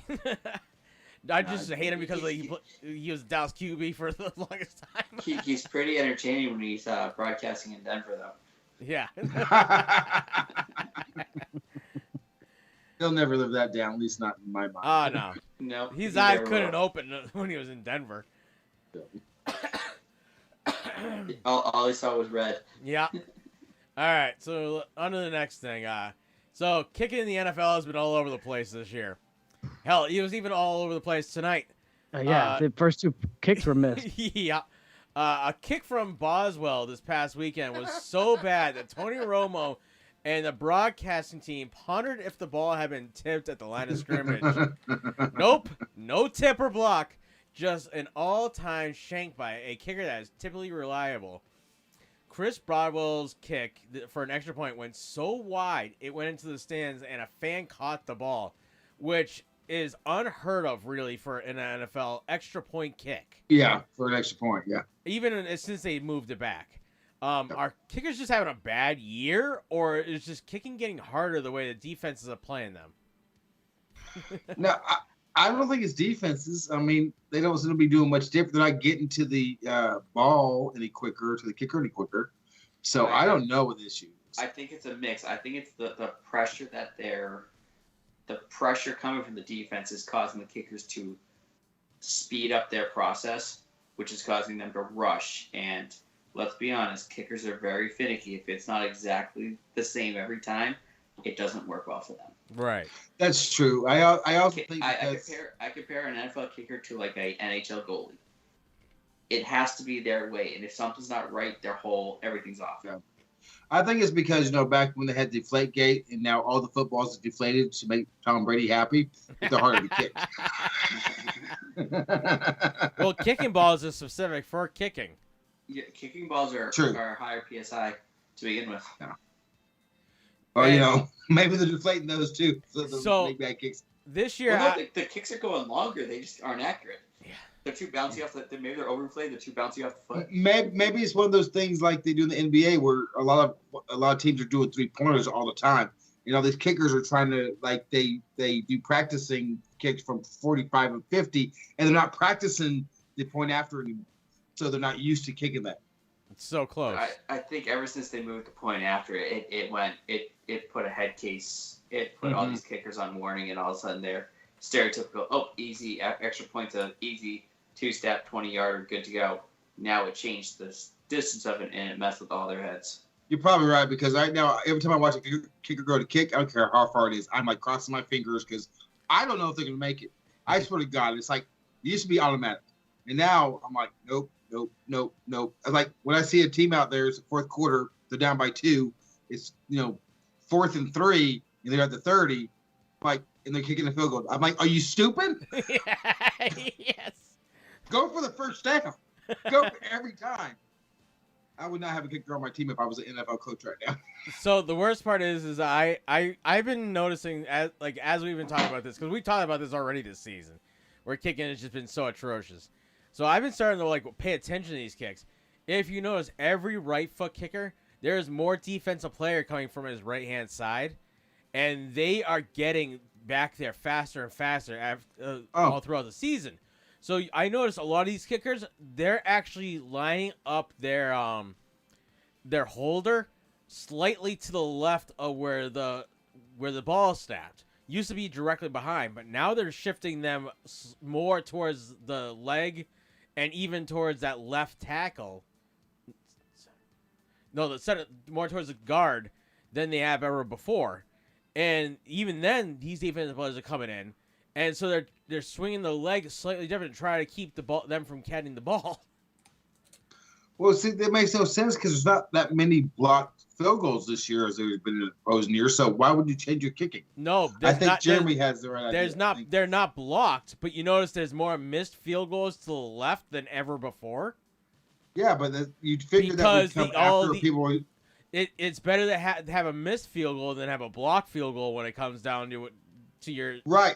But I wouldn't think you would change your kicking habits on the fact they could block one. When they start blocking them, then you adjust. But until then, you keep kicking regularly.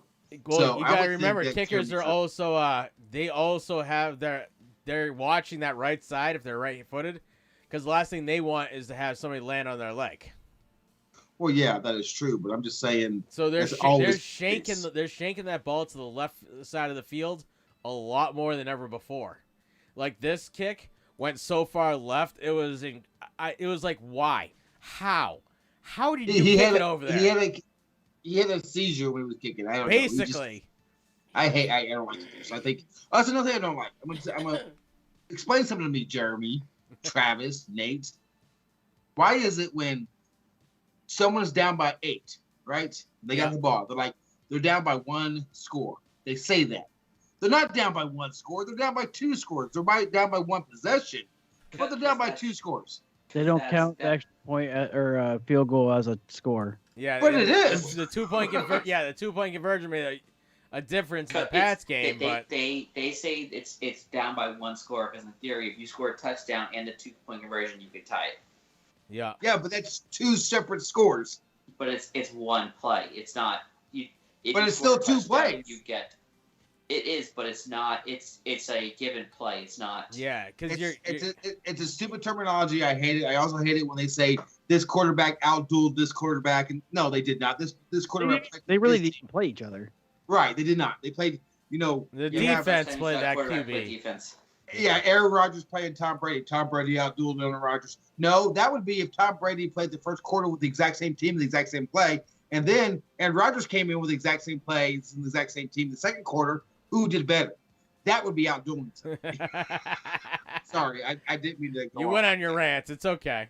That's why I we think keep you. that the Steelers may have realized that all they need to do is give the ball to Najee, and they're gonna potentially win.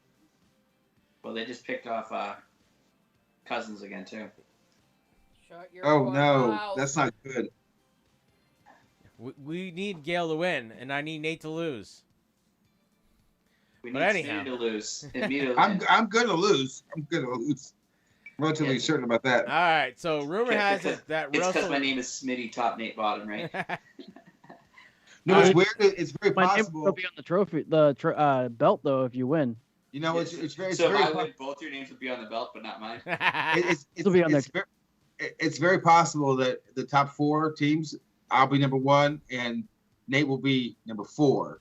So Smitty top. Nate bottom. I have to be somewhere between then if that's make it work. You would be. You'd be number three. All right, so rumor has that Russell Wilson may or may not stay with the Seahawks after this season. What team do we think he would potentially go to if he wants to leave? He's not going to leave. If he was to leave, where Chicago. would you go? You want to know the dead salary cap hit that Seattle would take if he were to Not leave? on the question. If he was to leave, where do you think he'd go?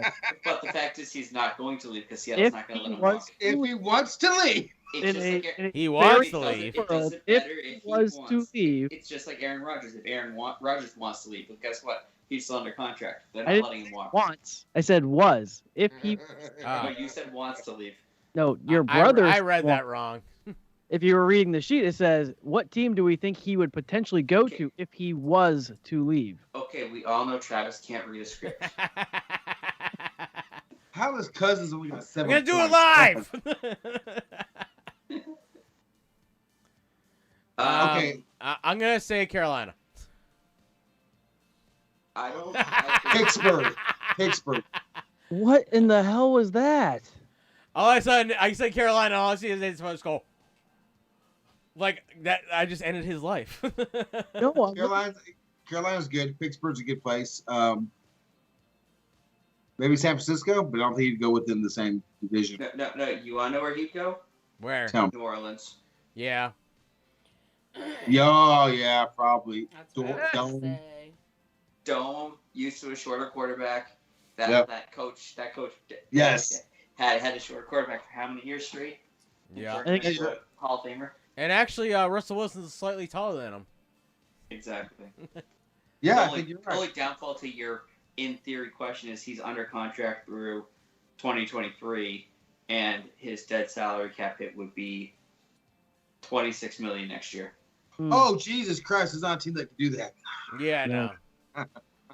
Like I said, so even if you trade him, you still have that dead salary cap hit.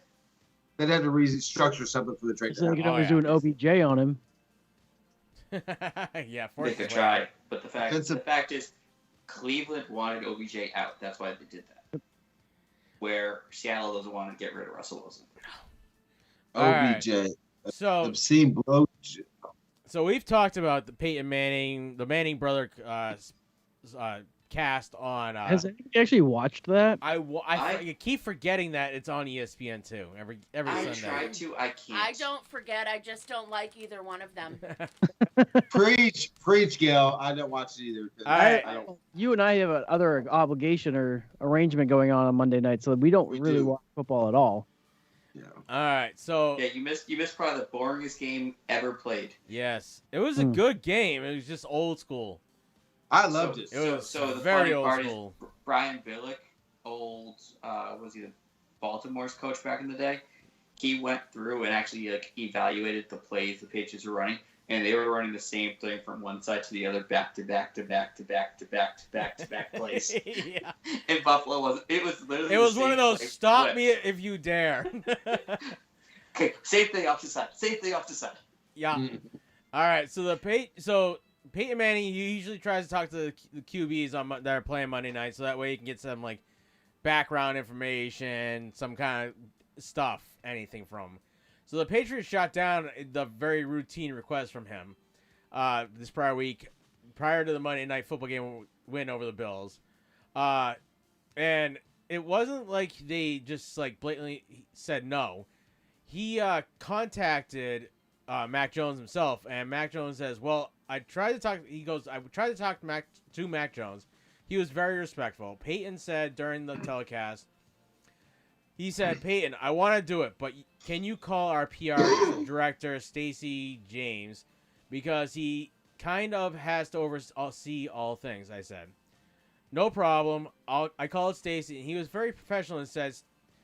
I said, "Stacey, I'm talking to Coach Belichick. Can I talk to Mac Jones?" And I got to tell you, I appreciate how they are handling Mac Jones. They're trying to protect him, give him as few off-the-field distractions as possible, and let him concentrate on playing football. So, my question is, if you were the PR guy for your team, so Nate, you're the PR guy for your Green Bay Packers, and you got a QB rookie, are you going to let him talk to Peyton Manning for a know-nothing interview before a game on a Monday night that is, you're playing for first place in division, you're playing for first place in your region, are you going to let your conference, are you going to let your rookie QB talk to Peyton Manning when he doesn't really need to?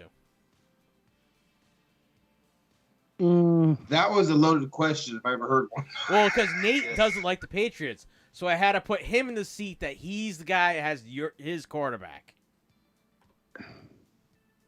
Yeah, it's one thing if it's not your team. Once it's your team, it's I don't see the harm in it, but I can see where the team might be coming from on it.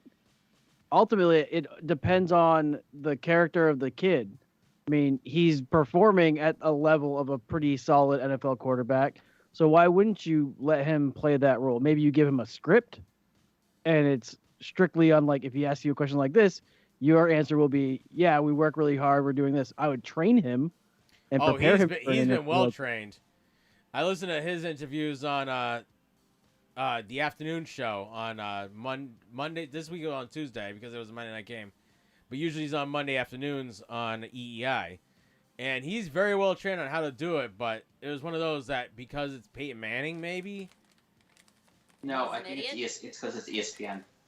Belichick is not a fan of ESPN. Well, Belichick talked to Peyton. That's the thing. Belichick talked to Peyton, but Belichick is not a fan of ESPN. And because of the fact Belichick will talk to him because it's ESPN backed, he's like, you know what, I'll talk, but no one else. Yeah. And I'm going to say this now. Out of all the football players and coaches and stuff, if there is a person that can say, I ain't talking to him, I ain't talking to Peyton Manning, it's Bill Belichick. He'd be the one. I mean, he's royalty, let's face it. But I know that the PR guy did not know the game plan going into the game. Because if he knew the game plan going into the game, he would have let him talk. Yeah. Here's the ball. Here's the ball. I mean, any one of us, including Gail, could have been quarterback for the Patriots that night. Yes, exactly. So should I be offended? Except when I look at the Skype, you're not there, so I have to include you because I don't see you there. Yeah, all I see on is a bag of chips. Yeah. Earlier, I saw a whole lot of boob moving. No, but seriously, the PR guy, I probably wouldn't let him talk either because I mean it is Peyton Manning, and I know he's a starting quarterback. Back to the starting quarterback for the Patriots is doing very well. It's still Peyton Manning. That would be a little nerve-wracking, I would think. Yeah, it's possible. I heard. So they actually in that afternoon interview, they asked Mac Jones about how it felt to hand the ball off 20-something, 30-something times. He's 46 times. Yeah. 46 times. So just get it accurate. And you know the funny part is he said, "Well, my high school QB, my high school head coach, who has since passed away, God bless his family, we ran a wing T. We passed the ball maybe once every 10 games." He's like, if I wanted to play for somebody else, I would have gone to a different high school because he went to a like a prep school kind of thing, a prep high school. He's like, if I wanted to throw the ball all the time, I would have gone to a different high school, but instead I stayed with my head coach, and he taught me how to read defenses and stuff like that. And I would do extra camps on the weekends and vacation and throughout the off season, 6-on-6, where I would go throw the ball. And that's how I got noticed by colleges. They noticed that I could read a defense running a wing T because wing T is a lot of option stuff, where you have to read a defense depending on that is how you're going to hand off the ball. It's kind of like the veer. It's also another name for it. I don't like Mac Jones. I like him even less now.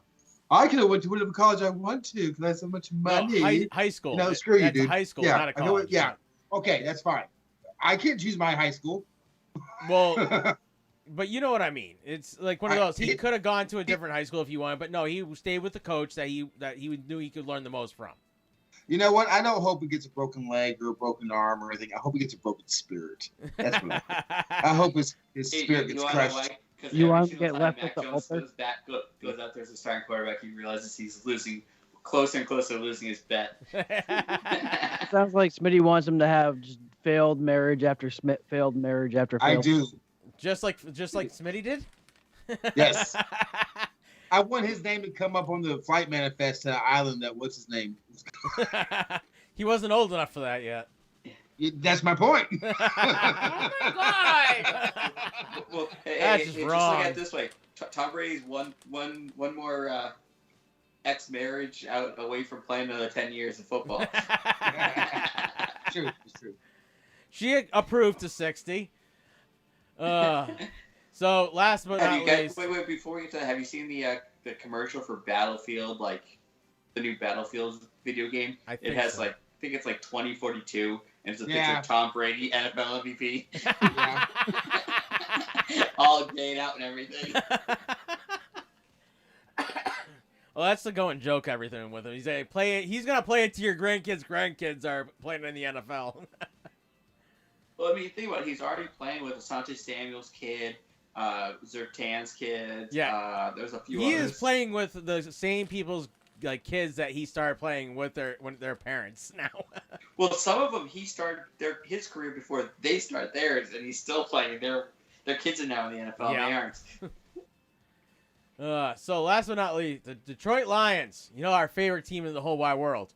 Yes, I love them. They were without 22 players at practice today amid a flu outbreak. The flu? I thought the flu went away. So did I. I thought there was no such thing as the flu anymore. No, that's polio and smallpox. Okay. So the flu has is there still big pox then? Yes, there's still big pox. The flu has wreaked havoc on the Detroit Lions practice schedule ahead of Sunday's game against Denver Broncos. The Lions held an abbreviated practice today, bringing healthy position players together for work against their backs seven while sending most of their offensive and defensive linemen home early. So 10 players were listed for the Lions' daily injury report with an illness that took root in the team's facility last week. Of those 10, 4 were offensive linemen. Then you had Vitale, running back, Jamar Jefferson, and a defensive lineman, Emil McNeil, and Levi Onwazurike were deemed too sick to practice. So, are we betting against the Lions this week after finally winning in their first game? I'm gonna bet. We're betting with the Lions. That they're winning. They're winning out. They're winning out. I would bet against Travis and saying anybody's name correctly. You would win at that bet 99.999%. It started with the defensive lineman, which you said was a male, and I'm not a male. You put the M and the L, you got it back. Like it's a limb. It's a limb. A limb? Not like, a male. Like this is a limb. No, he's definitely a male. I get you for that last one. Oh, Wilski or whatever. That's Zariki? Yeah. Oh, Zariki? Yeah. Yeah, my microphone is definitely not working because when I'm talking, my face does not pop up. He turned that off. Not for you guys, it didn't. I can see you guys when you talk. No, I can't turn the poppy thingy off because it does it over here too. Yep. So it doesn't do it on my screen when I'm doing it. It does it when you guys do it. But you pop in and out, Smitty, so that's fine. Oh, okay. Are you talking Skype call or on the YouTube? The Skype call. Oh, I just see all three of you. Oh yeah, Skype doesn't change on me. Yeah, no, it changes for me when I do it to the little screen. It changes on me whenever like Jeremy starts talking long period of time. I see only his beautiful face. And same with Nate, which is why I wish Nate would talk more. Yeah, if you have the little screen thing, it'll do that for you. Yeah. So the NFL put out the Walter Payton Man of the Year nominees. For the Arizona Cardinals, we got. Oh, Nate, you're gonna do this list because I'm gonna butcher these names so bad. So Arizona, you got Kelvin Bigchum. Atlanta, you got Mike Davis. Baltimore is Bradley Bozeman. Buffalo, Harrison Phillips. Carolina, DJ Moore. Chicago, Jimmy Graham. Cincinnati is Sam Hubbard. Cleveland, Denzel Ward. Dallas is Dak Prescott. Denver is Justin Simmons. Detroit, Jason Cabadina. Green Bay is Aaron Jones. Houston is Justin Reed. Indianapolis is Kenny Moore, the second. Jacksonville is Miles Jack. Kansas City is Tyrann Mathieu. Las Vegas has Darren Waller. Las Vegas Chargers is Corey Linsley. Los Angeles Rams, Andrew Whitworth. Miami Dolphins, Jerome Baker. Minnesota is Anthony Barr. The Patriots are Lawrence Guy. Cameron Jordan is for the Saints. Logan Ryan's on the Giants. Keenan Williams is on the Jets. The Eagles are Jason Kelsey. Steelers is Cameron Hayward. 49ers is Eric Armstead. There we go. Seahawks, Tyler Lockett. Tampa Bay is Mike Evans. Tennessee is Derrick Henry. And the Washington football team is Jonathan Allen. So I have a question for you all about this. All right. Yes. Now, I knew 28 of those names right off. The rest, the ones I didn't know immediately, they sound vaguely familiar. I knew who they were. So these are relatively well-known players. And that seems to be how it is every year. Are you going to tell me that some guy that's sitting on the bench isn't doing more for his community? Why is it players that everyone knows? Why isn't that Mr. Irrelevant makes more money? So they have more money to spend on volunteering back. Mm-hmm. Is it the money they're spending or just the things they're doing? That's the It's a both. It's a little bit of both. But if they have more money, they can spend more to help more. But basically, they have more money, they can do more to help. Yep. I think they should have the Walter Payton Man of the Year award, and then they have like the Travis Watson Man of the Year award. They cannot be starting players in the NFL. They have to be a non-starting player. They should have the Walter Payton should be the Ted DiBiase Award because he's the $1 million man. Yes. All of his money. Yeah. I love that. Pull back from the 1980s WWF at the time. Woo. And the Walter Payton Award should be going to the guys that are like on the practice squad or second stringer special teams. Because I mean, there are players in each one of these institutions that aren't recognized at all. They are, and they're giving back to the community all the time, and they'll never be recognized. All right, Nate. Do our The Thick and Thin Sportscast does not support or advocate anyone to actually place monetary bets on anything we talk about on this show. This is only for entertainment purposes, as we are not professionals. Never bet money you cannot afford to lose. If you or anyone you know thinks they have or has a gambling problem, The national hotline is 1-800-522-4700, and it's 100% confidential and available 24 hours a day, 7 days a week. For more information, please go to ncpgambling.com. All right, so last week, Jeremy's bets were Miami 4.5 over the Giants, Arizona 7.5 over the Bears, and Indy at 7.5 over Houston. The Miami line. Did Miami get switched to 6.5? It did. It moved by the time we made the bets on Sunday morning because I couldn't make it up there before that. It moved to 6.5, so I gave him a call, and he's like, yeah, let's go for it. And we managed to pull it off for all three. I did that one for Smitty. Well, I know we didn't have the Houston one, and I argued Houston is not going to cover the spread. They're not good enough to even win Indianapolis. Was it the Houston one? It was the Houston one because I was like, because it was such a big spread. I was like, even though usually I don't like the big spread, there's no way Houston has any talent enough to even cover that. Yeah, and Indy shut them out. Right, and you picked Miami, and I was the one who was saying something like, I'm not sure how to do that. So, yeah, I think that's the one you picked for me.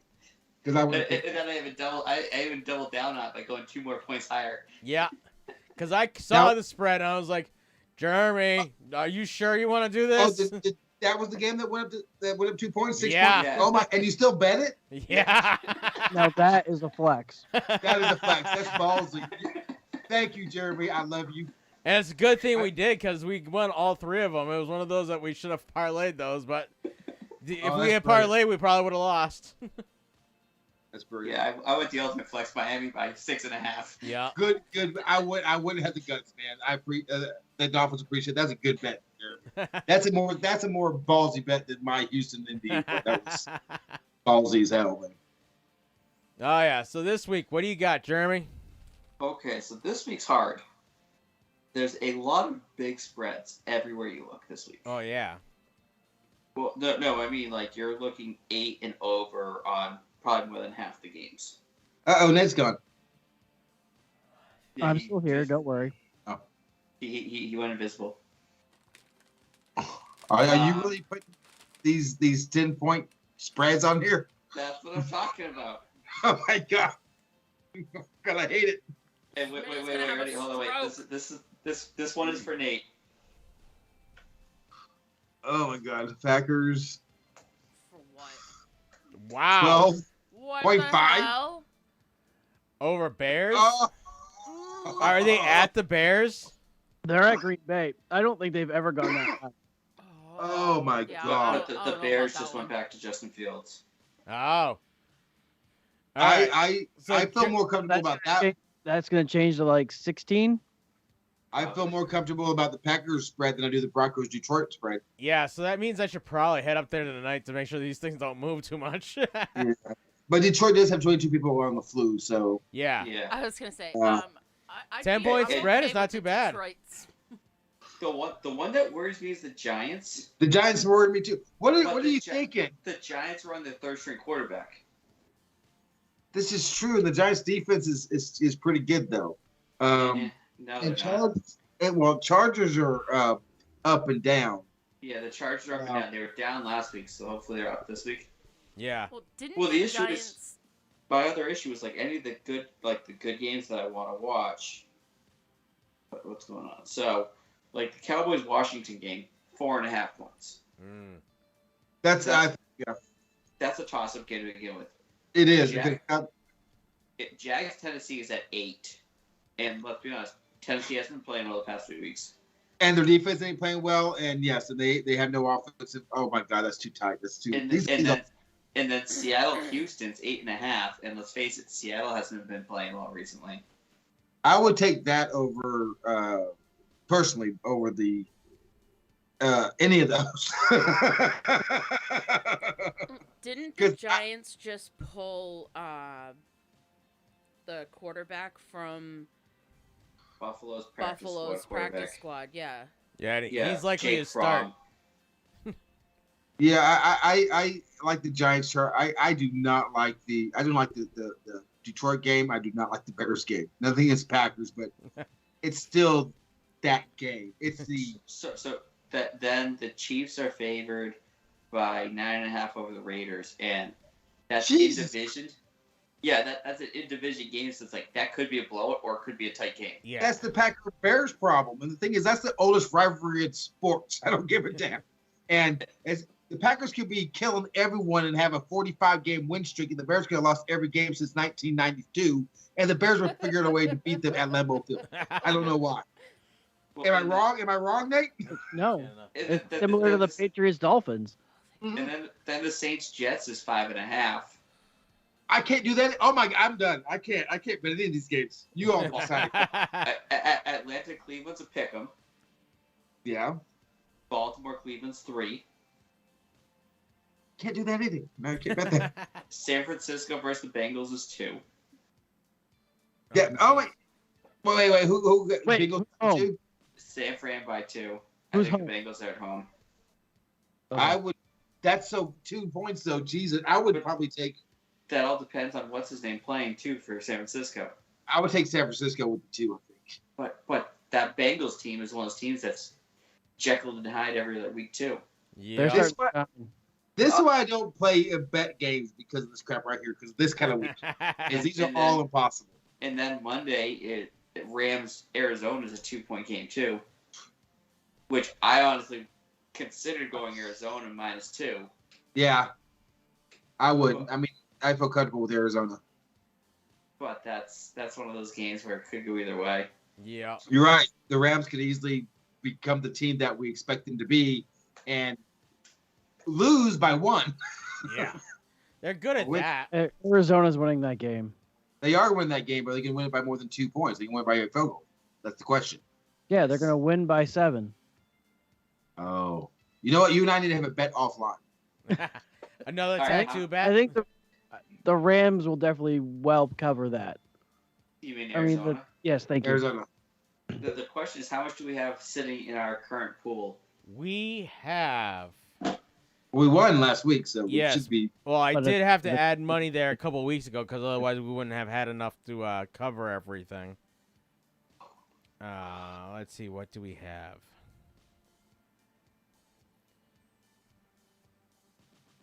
We have. We should have almost 60. 84.57, and I had added 20 a couple of weeks ago because we were down to $28. So technically, we have $60 to play with. You pull out your 20, then we have 40. So. Yeah. If I pull out my 20, we have 60 because we're at 84. That's what I'm saying. Okay, well, cool. Pull out your 20, so we ain't got to hear you shit about that again. Well, I told you guys I had to add money, and you did. I'm messing with you, man. I love all of it. I was like, well, we need to make the bets. I need to add some money. I don't know. You all, I mean, if I'm looking at these games here and I'm thinking I like the Arizona game more than any of the rest. Mm-hmm. But everything Jeremy is saying about Seattle, you just don't know what team that is. And Houston isn't a terrible team. And Detroit, good either, though. Detroit's a very sick team, but they always play to the last, like, they lose by 3 or 4. I don't know they can lose by 10. And they tasted blood this weekend. Exactly. And the Giants but that was against Minnesota. Let's face it, It's true. Minnesota's giving Pittsburgh hope again. And I'm gonna be honest with you, the game that scares me the most right here would be the Packers and Bears. I would take the Bears to lose by less than 13 points. I would, but it's Matt Nagy and it's Justin Field, and I think Green Bay's gonna have a field day with them. I don't. But also, we have, I think, there's a chance that Adams is playing. Well, if Adams isn't playing, that means they're going to win. No, Adams is playing. Adams, the receiver, he's questionable. Cobb isn't playing. Cobb isn't playing. Adams is playing. Yeah. Yes. I must be looking at something different now. No, Adams is questionable. Yeah. Hamstring. Yep. He's day to day. They expect him to play, but until they actually make him play. Usually, questionable means they play. Doubtful means the thing is, if they weren't chasing that number 1 seed, I think they would sit him. But they are chasing that number 1 seed. So, but the point is, that game scares me. I think the Bears suck. I think Packers are one of the best 3 to 4 teams in the league. They should beat them handedly. But that doesn't mean anything.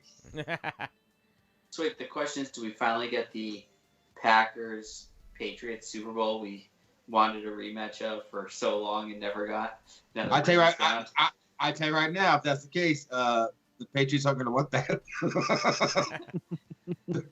They're not going to want that. All right, so we're going to have to talk a bit more about these bets because we're pushing 2 hours now. So let's get moving along.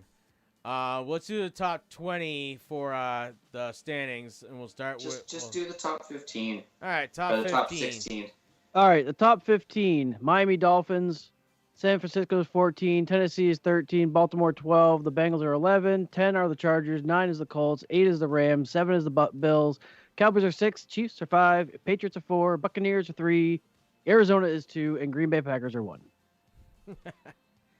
I'm just happy to see the Pats in the top 10 this year, and let alone be a top 14. That's very that's very scary. Impressive.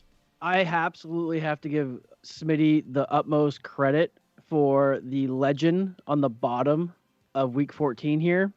And putting the little asterisks and the little... Oh, yes. I'm going to have him explain that part because he went all out with it, and I'm very impressed with him. But I'm gonna do our Week 13 recap.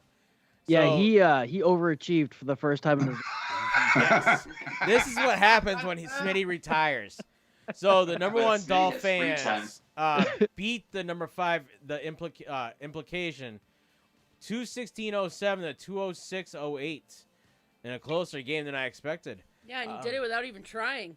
I was supposed to lose. The number 2, Ladies and Gentlemen, lost to the number 8, The Thick, 219.41 to 197.64. Number 3, The Muppets, lost to Jameis Winston, Your Time, 177.53 to 158.93. Number 4, Injured Reserve, lost to Smitty Top, Nate Bottom, 235.39 to 176.05. Jeremy, did you sleep on the couch? Nope. Has your wife seen has your wife seen you naked and actually hold you? Man, Jeremy's team is getting hot at the right time.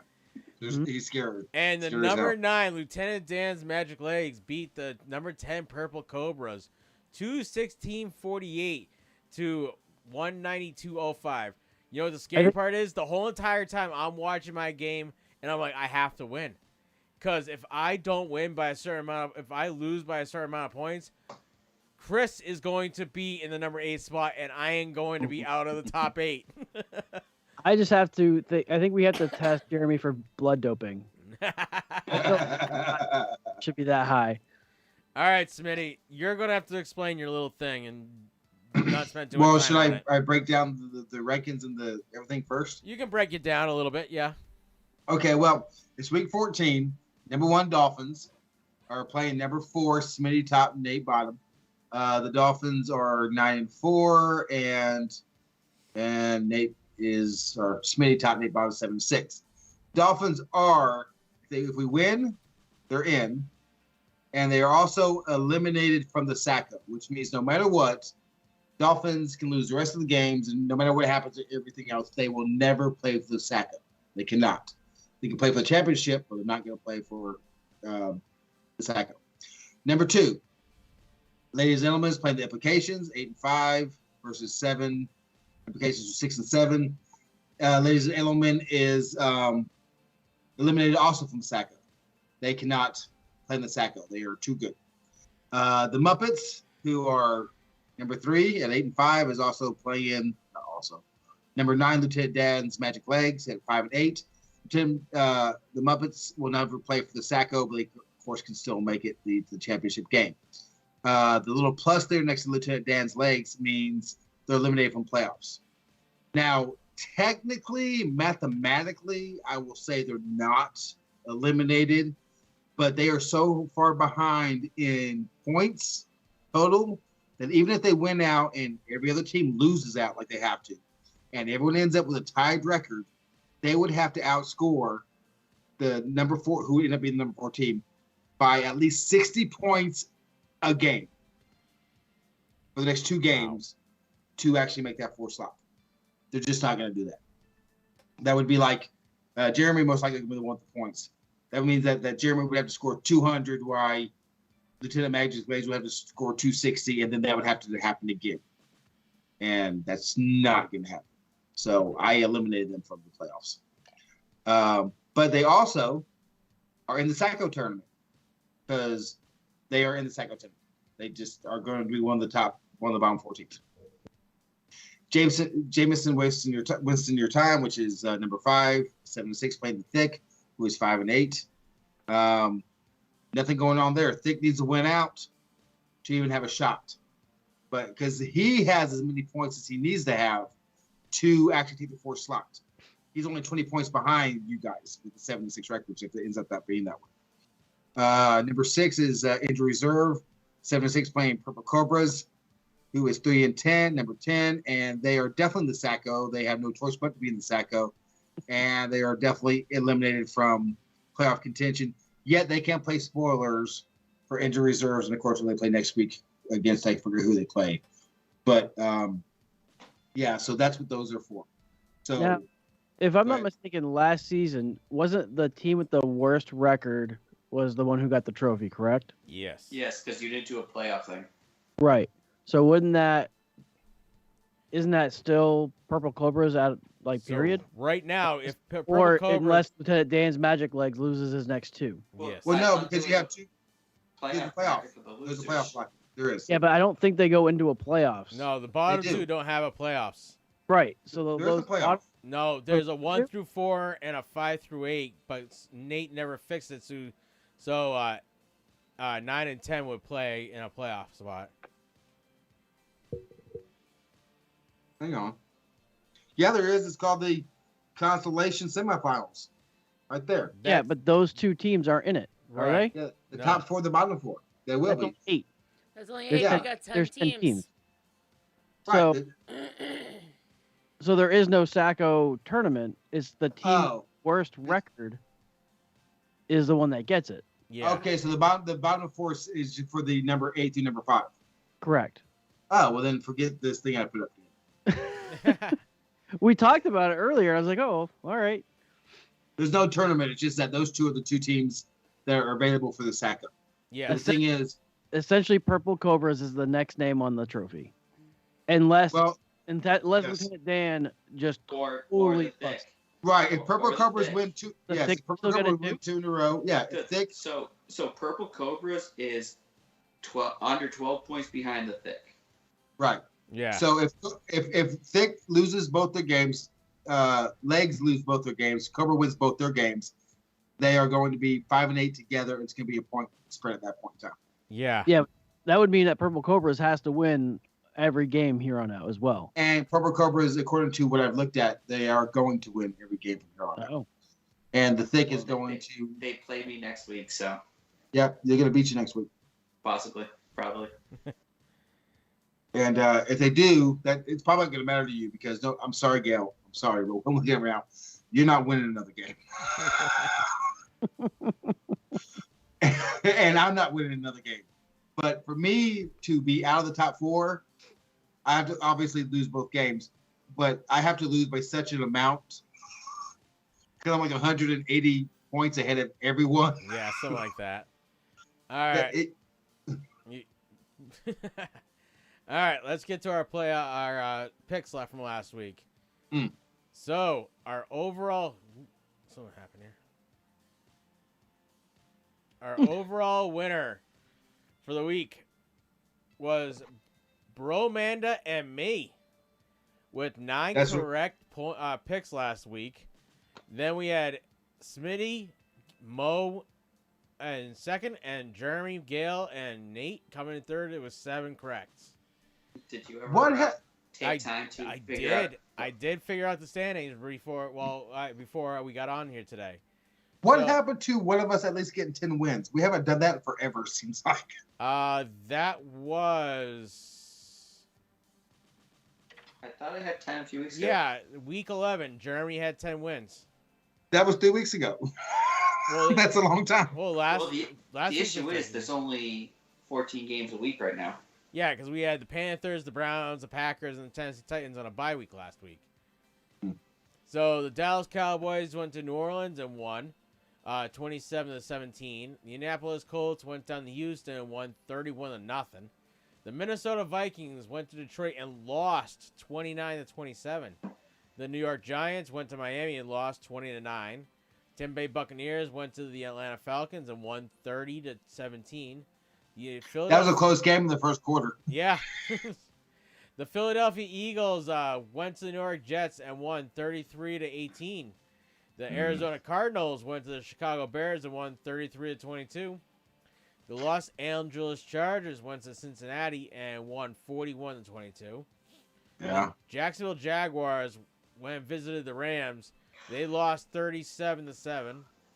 The Washington football team in a nail biter against the Las Vegas Raiders won 17-15. The Baltimore Ravens went to the Pittsburgh Steelers in another close game. They lost 20-19. The San Francisco 49ers went to Seattle and lost 30-23. The Denver Broncos went to Kansas City and they kind of showed up, but they only won by 20. Denver Broncos lost 22-9. And the New England Patriots in a run-heavy game against the Buffalo Bills won 14-10. Run heavy. That's an understatement. Yes. I was literally going to say, can you call that run heavy, or it was just straight run? So it was the fewest passes thrown by a winning team since 1979. Yep. All right. So this week we have all gone with the. So yes, run heavy. Yes, run heavy. It was just a run game. We had all gone with the Minnesota Vikings tonight, which is still looking promising. Nate.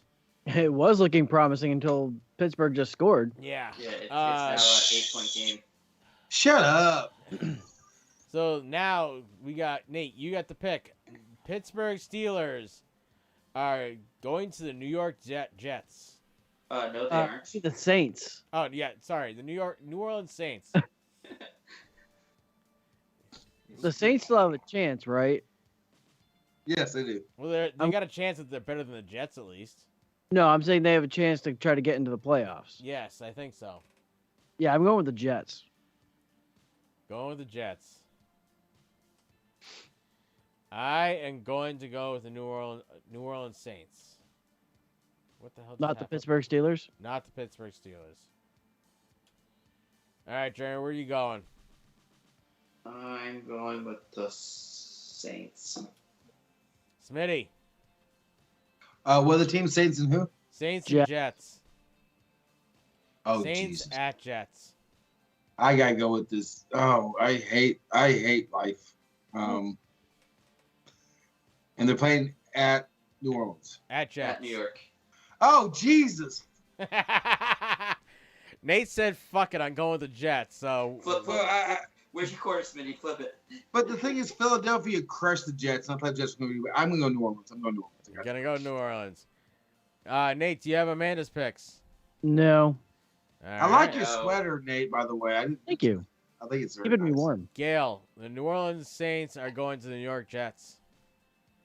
Saints. Jerry, do you have a Mo? No. All right. So, next, I got the San Francisco 49ers going to the Cincinnati Bengals.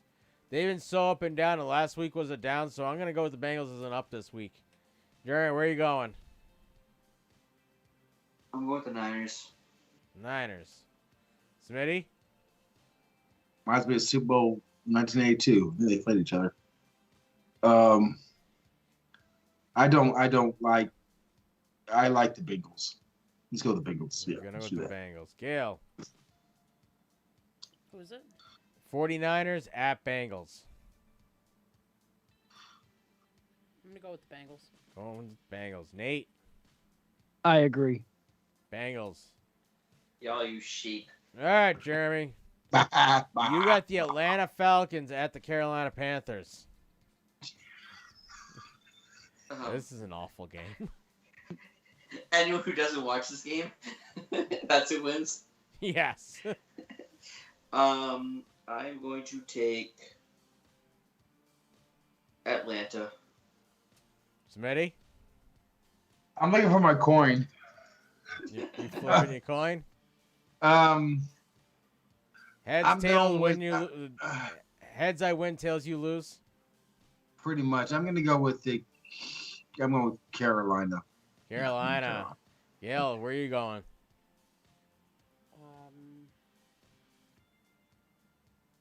Can I just say they both lose? You can say tie. 0-0. Technically, I could put it in there as tie. No. It's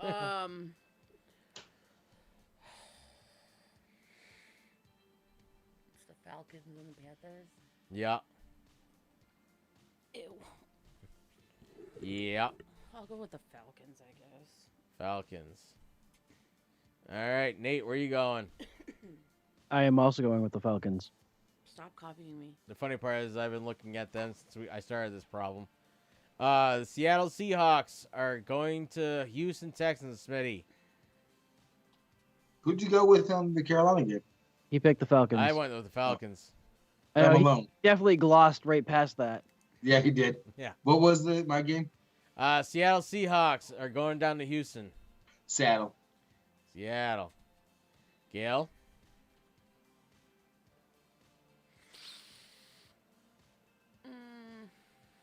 Good punt. Who punted? Minnesota, and then down it at the 2. I'll go with Seattle. Nate? Seahawks. Sea Chickens. I am also going with the Sea Chickens. Jeremy? Seattle. Across the board. All right, Gail, you get the first pick. The Las Vegas Raiders are going up to the Kansas City Chiefs. I want to stab someone. Remember last year when this was an easy pick? Yes. I want to stab Mahomes, you just can't trust that son of a bitch. I want to stab him. I know you do. But he did that better than Kirk Cousins. Yeah, I know. I played Cousins tonight, and I'm of course. And sure he gets like 5 points. Ruined.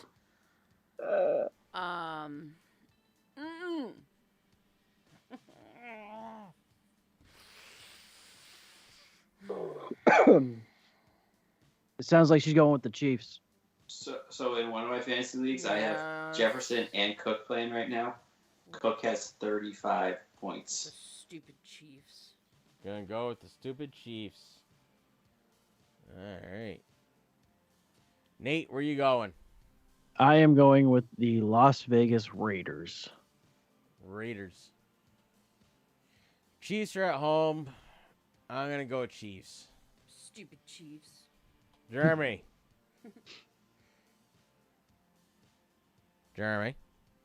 Bueller. Raiders. Smitty? No, you both suck. I was happy when one of you said the Raiders, when you both said the Raiders. God, man. You got 2 for both, so you gotta flip your coin. I'm going with the Kansas City Raiders.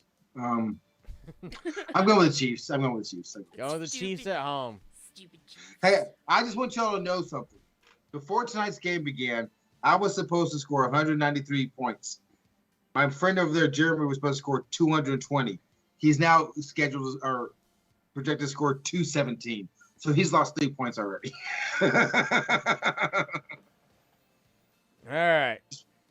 So, Nate, you have the first pick. The Baltimore Ravens are going to the Cleveland Browns. Browns all day, man. What has Brown done for you? Not a damn thing lately. After losing, I'm going to go with the Baltimore Ravens. Jeremy, who are you going to go with? Browns. Smitty. Ravens, absolutely Ravens. Gail. Ravens going to the playoffs. Man. Playoffs? Talking about playoffs? Just trying to win a game. Yeah, that is what he says after all that. It no is. one knows that. And the funny part is Nate sounded just like him just now. He did. I'll go with the Raiders. Secretly, Nate's been practicing that every day. Multiple times a day. I sit around and practice imitations and talk to myself all day. All right. I some have reason I'm the not Dallas surprised. Cowboys going up to the Washington football team. Whew, this is going to be a tight game. There's several games this weekend that are going to be tight. This game, I don't want to pick any of these. I don't want to bet on any of these. I don't want to do this no more. I will not be on the show ever again. I am going to go with the football team on that one. I hate it here. Jeremy. Who'd you go with, Travis? I went with the football team. They're at home. Football team. Actually, no, I'm going with Cowboys. I'm going Cowboys. Them boys. Cowboys. Smitty. They're playing in Washington? Playing in Washington. Wiki is doing a great job. I love that guy. They're without Chase. They're out with their Chase Young. Chase Young. Dude, this can be a good game, I think. Oh God. Not bad for an XFL QB, huh? I as much as I hate doing this because I do not like. I'm going with Redskins. I'm sorry. Watch the football team. Watch. Oh You yelled at me all season last year about saying Redskins. Canceled. Yeah, we're officially off of YouTube now. Yeah. I'm sorry. Gail, who you going to go with? Them boys or the football team? Washington. Going with football team. Nate? I am also going with the football team, and I really thought that I was going to be like the only one or two to pick them. Jeremy's gonna get it right. No one else did. I'm the only one to pick them boys. Yeah, you got it right. I'm sure Bro Mando will pick them, and it's possible Mo would. All right. I just think Cowboys are such a better team, but I see that silver and blue, and I just want to slap it in the face. Jeremy, you get to pick the last 1 o'clock game. The Jacksonville Jaguars are going to the Tennessee Titans. Ew. No. Yeah. Why do we I'm all gonna take have Tennessee. We all have the same response to these games. Smitty. Jacksonville. Jacksonville. With authority, he says. Gail. It's gross. It is gross, but you still got to pick it. Oh, Tennessee's gonna beat them by a mile. They're gonna. They should beat the ball bag off them, but they're gonna beat them like they stole a government mule or something. It's the Jaguars and Titans. Tennessee. Yeah. I'm gonna go with Tennessee. Going Titans. Nate? I'm going with Jacksonville. Going with Jacksonville. I'm going to go with the Titans on that one. All Were right. you just trying to seduce your mic? He does that a lot. What? All right. You got real close and started talking real deep and. Yeah, he likes to fillet it. He's working on SMSR, or what is that, Nate? ASMR. Yeah. ASMR. All right, Smitty, you get the first pick. The New York Giants are going to the Los Angeles Chargers. Oh, that's gonna be Chargers for sure. Oh yeah, you got to go with your boyfriend. Gail. I do. I love that man. Gail, who you gonna go with? Who is it? I wasn't listening. New York Giants are going to the Los Angeles Chargers. That's the Chargers. That's Stafford, right? No. No, that's Herbert. nope. That's Herbert. That's Smitty's boyfriend. So wrong. I need to go to bed.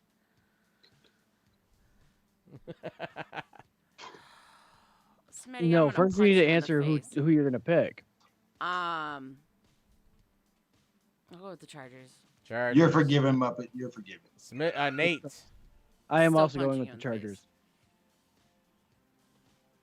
I believe the Chargers will win this game. Jeremy. Con, you don't have faith in Jake Fromm or whatever his name is? An 8th string QB? No, I don't. No, Chargers. Chargers. All right, Gail, you get the first pick. I don't want to. The Detroit Lions are going to the Denver Broncos. Oh, that's gross. No, remember, Detroit's got half their team out, so Yeah, we're I betting know. against But them. we had this No, are they actually going to be conversation. out for the game, or are they just sick right now? I don't know. They're sick right now. But this. It's the flu. Yeah, it's the flu. So you're But telling me there's a chance? Oh, Michael Jordan God. played perfect with the flu. He played better with the flu. Yeah. This is so gross. So gross. Well, okay, so I hate Indy, obviously, but it's mainly because Peyton Manning played for them, and I can't freaking stand him. But then he was traded to Denver. No, he Or he free went agent to signed to Denver. He went to Denver. So obviously, I'm not a huge fan of Denver either. Why do you hate Peyton Manning? He's It's a Patriots thing. You wouldn't understand. absolutely obnoxious. Oh. Like, to the highest extent. I don't like his face. I don't like his voice. I want to punch him in his massive forehead. You couldn't miss that if you tried. I think he's very delightful and quite humorous. But did he do something against New England that I'm not aware of? They used to be in our division, so our conference or whatever you want to put it. He maybe cost New England 2 Super Bowl wins. I just want to punch him in his forehead. I don't like his brother either. Okay, so He, quick. like, definitely Anyways, cost us 2 Super Bowl the- wins. I'm the gonna Vikings take, won. I'm gonna take the Broncos, unfortunately, because I kind of have to. All right, the Broncos won 36. Nope, they to 8. didn't. Yeah, The 36. Vikings Yeah, won. the Vikings won. Sorry. Yeah. Well, I was watching it and I watched him drop the Steelers guy drop the ball. Nate, Yeah, he should have had that catch. the Detroit Lions are at the Denver Broncos. Broncos. I am going with the Broncos. Jeremy. Broncos. Smitty.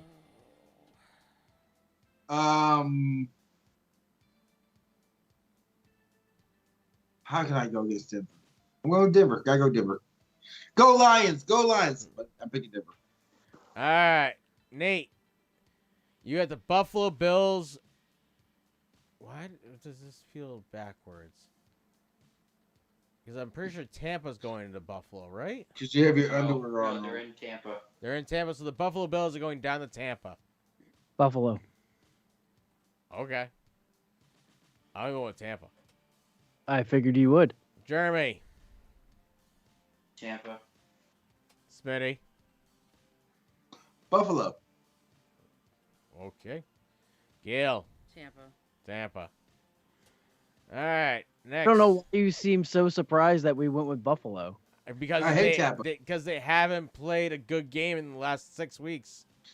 They played a great game last Monday. That game doesn't matter. Scratch that game. So. No, even before that, they haven't played a very good game. All right, next week the Chicago. And what Bears. has New England done? They beat the Dolphins, the shit faces, the crack. No, they did. They haven't played the Dolphins. Wait. Do you want to know who Buffalo lost to in that time frame? The Jaguars. Yeah. All I know is the Dolphins beat a bunch of crappy teams too, so we're both on winning streaks. And the Lions beat Minnesota, and they tied with Pittsburgh. Yeah. A clock is going to be correct at least twice, so, Yeah. So I got the Chicago Bears going to Green Bay. Unfortunately, I have to pick Green Bay. Jeremy. Like, bad thing. I'm taking the Packers. Fudge packing all the way. Smitty. With points or without points? Straight up. I'm going Green Bay. Packing it. Gail. What? Chicago Bears at Green Bay Packers. Packers. Nate. Bears, right? I wrote the Packers, but I'm going with the Bears. Because everybody else went with the Packers. Don't guaranteed. Jeremy, you get the final pick of. Did you actually say Bears for real? Mm-hmm. He did. The last game of that week of this week coming up Monday night, Los Angeles Rams at Arizona Cardinals. Arizona. Smitty.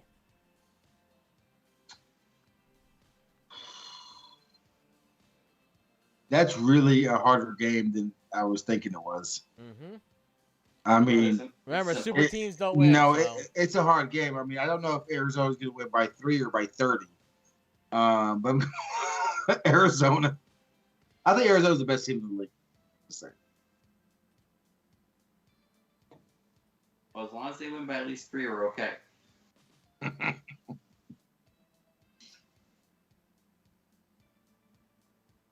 mean, they were winning with backups that they're playing, so. Come on, pick it, Smitty. I want to go to bed. You go with the Cardinals. I'm going with Cardinals. I said Cardinals. Cardinals. All right, Gail, where are you going? Go with the Rams. Rams. Nate? Cardinals.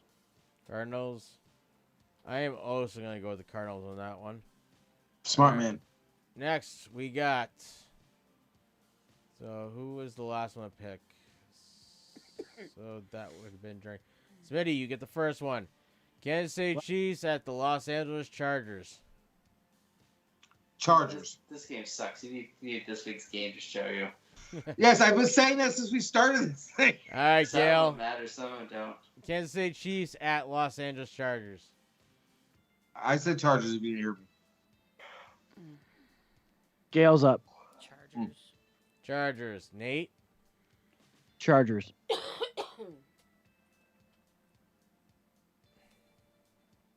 Travis.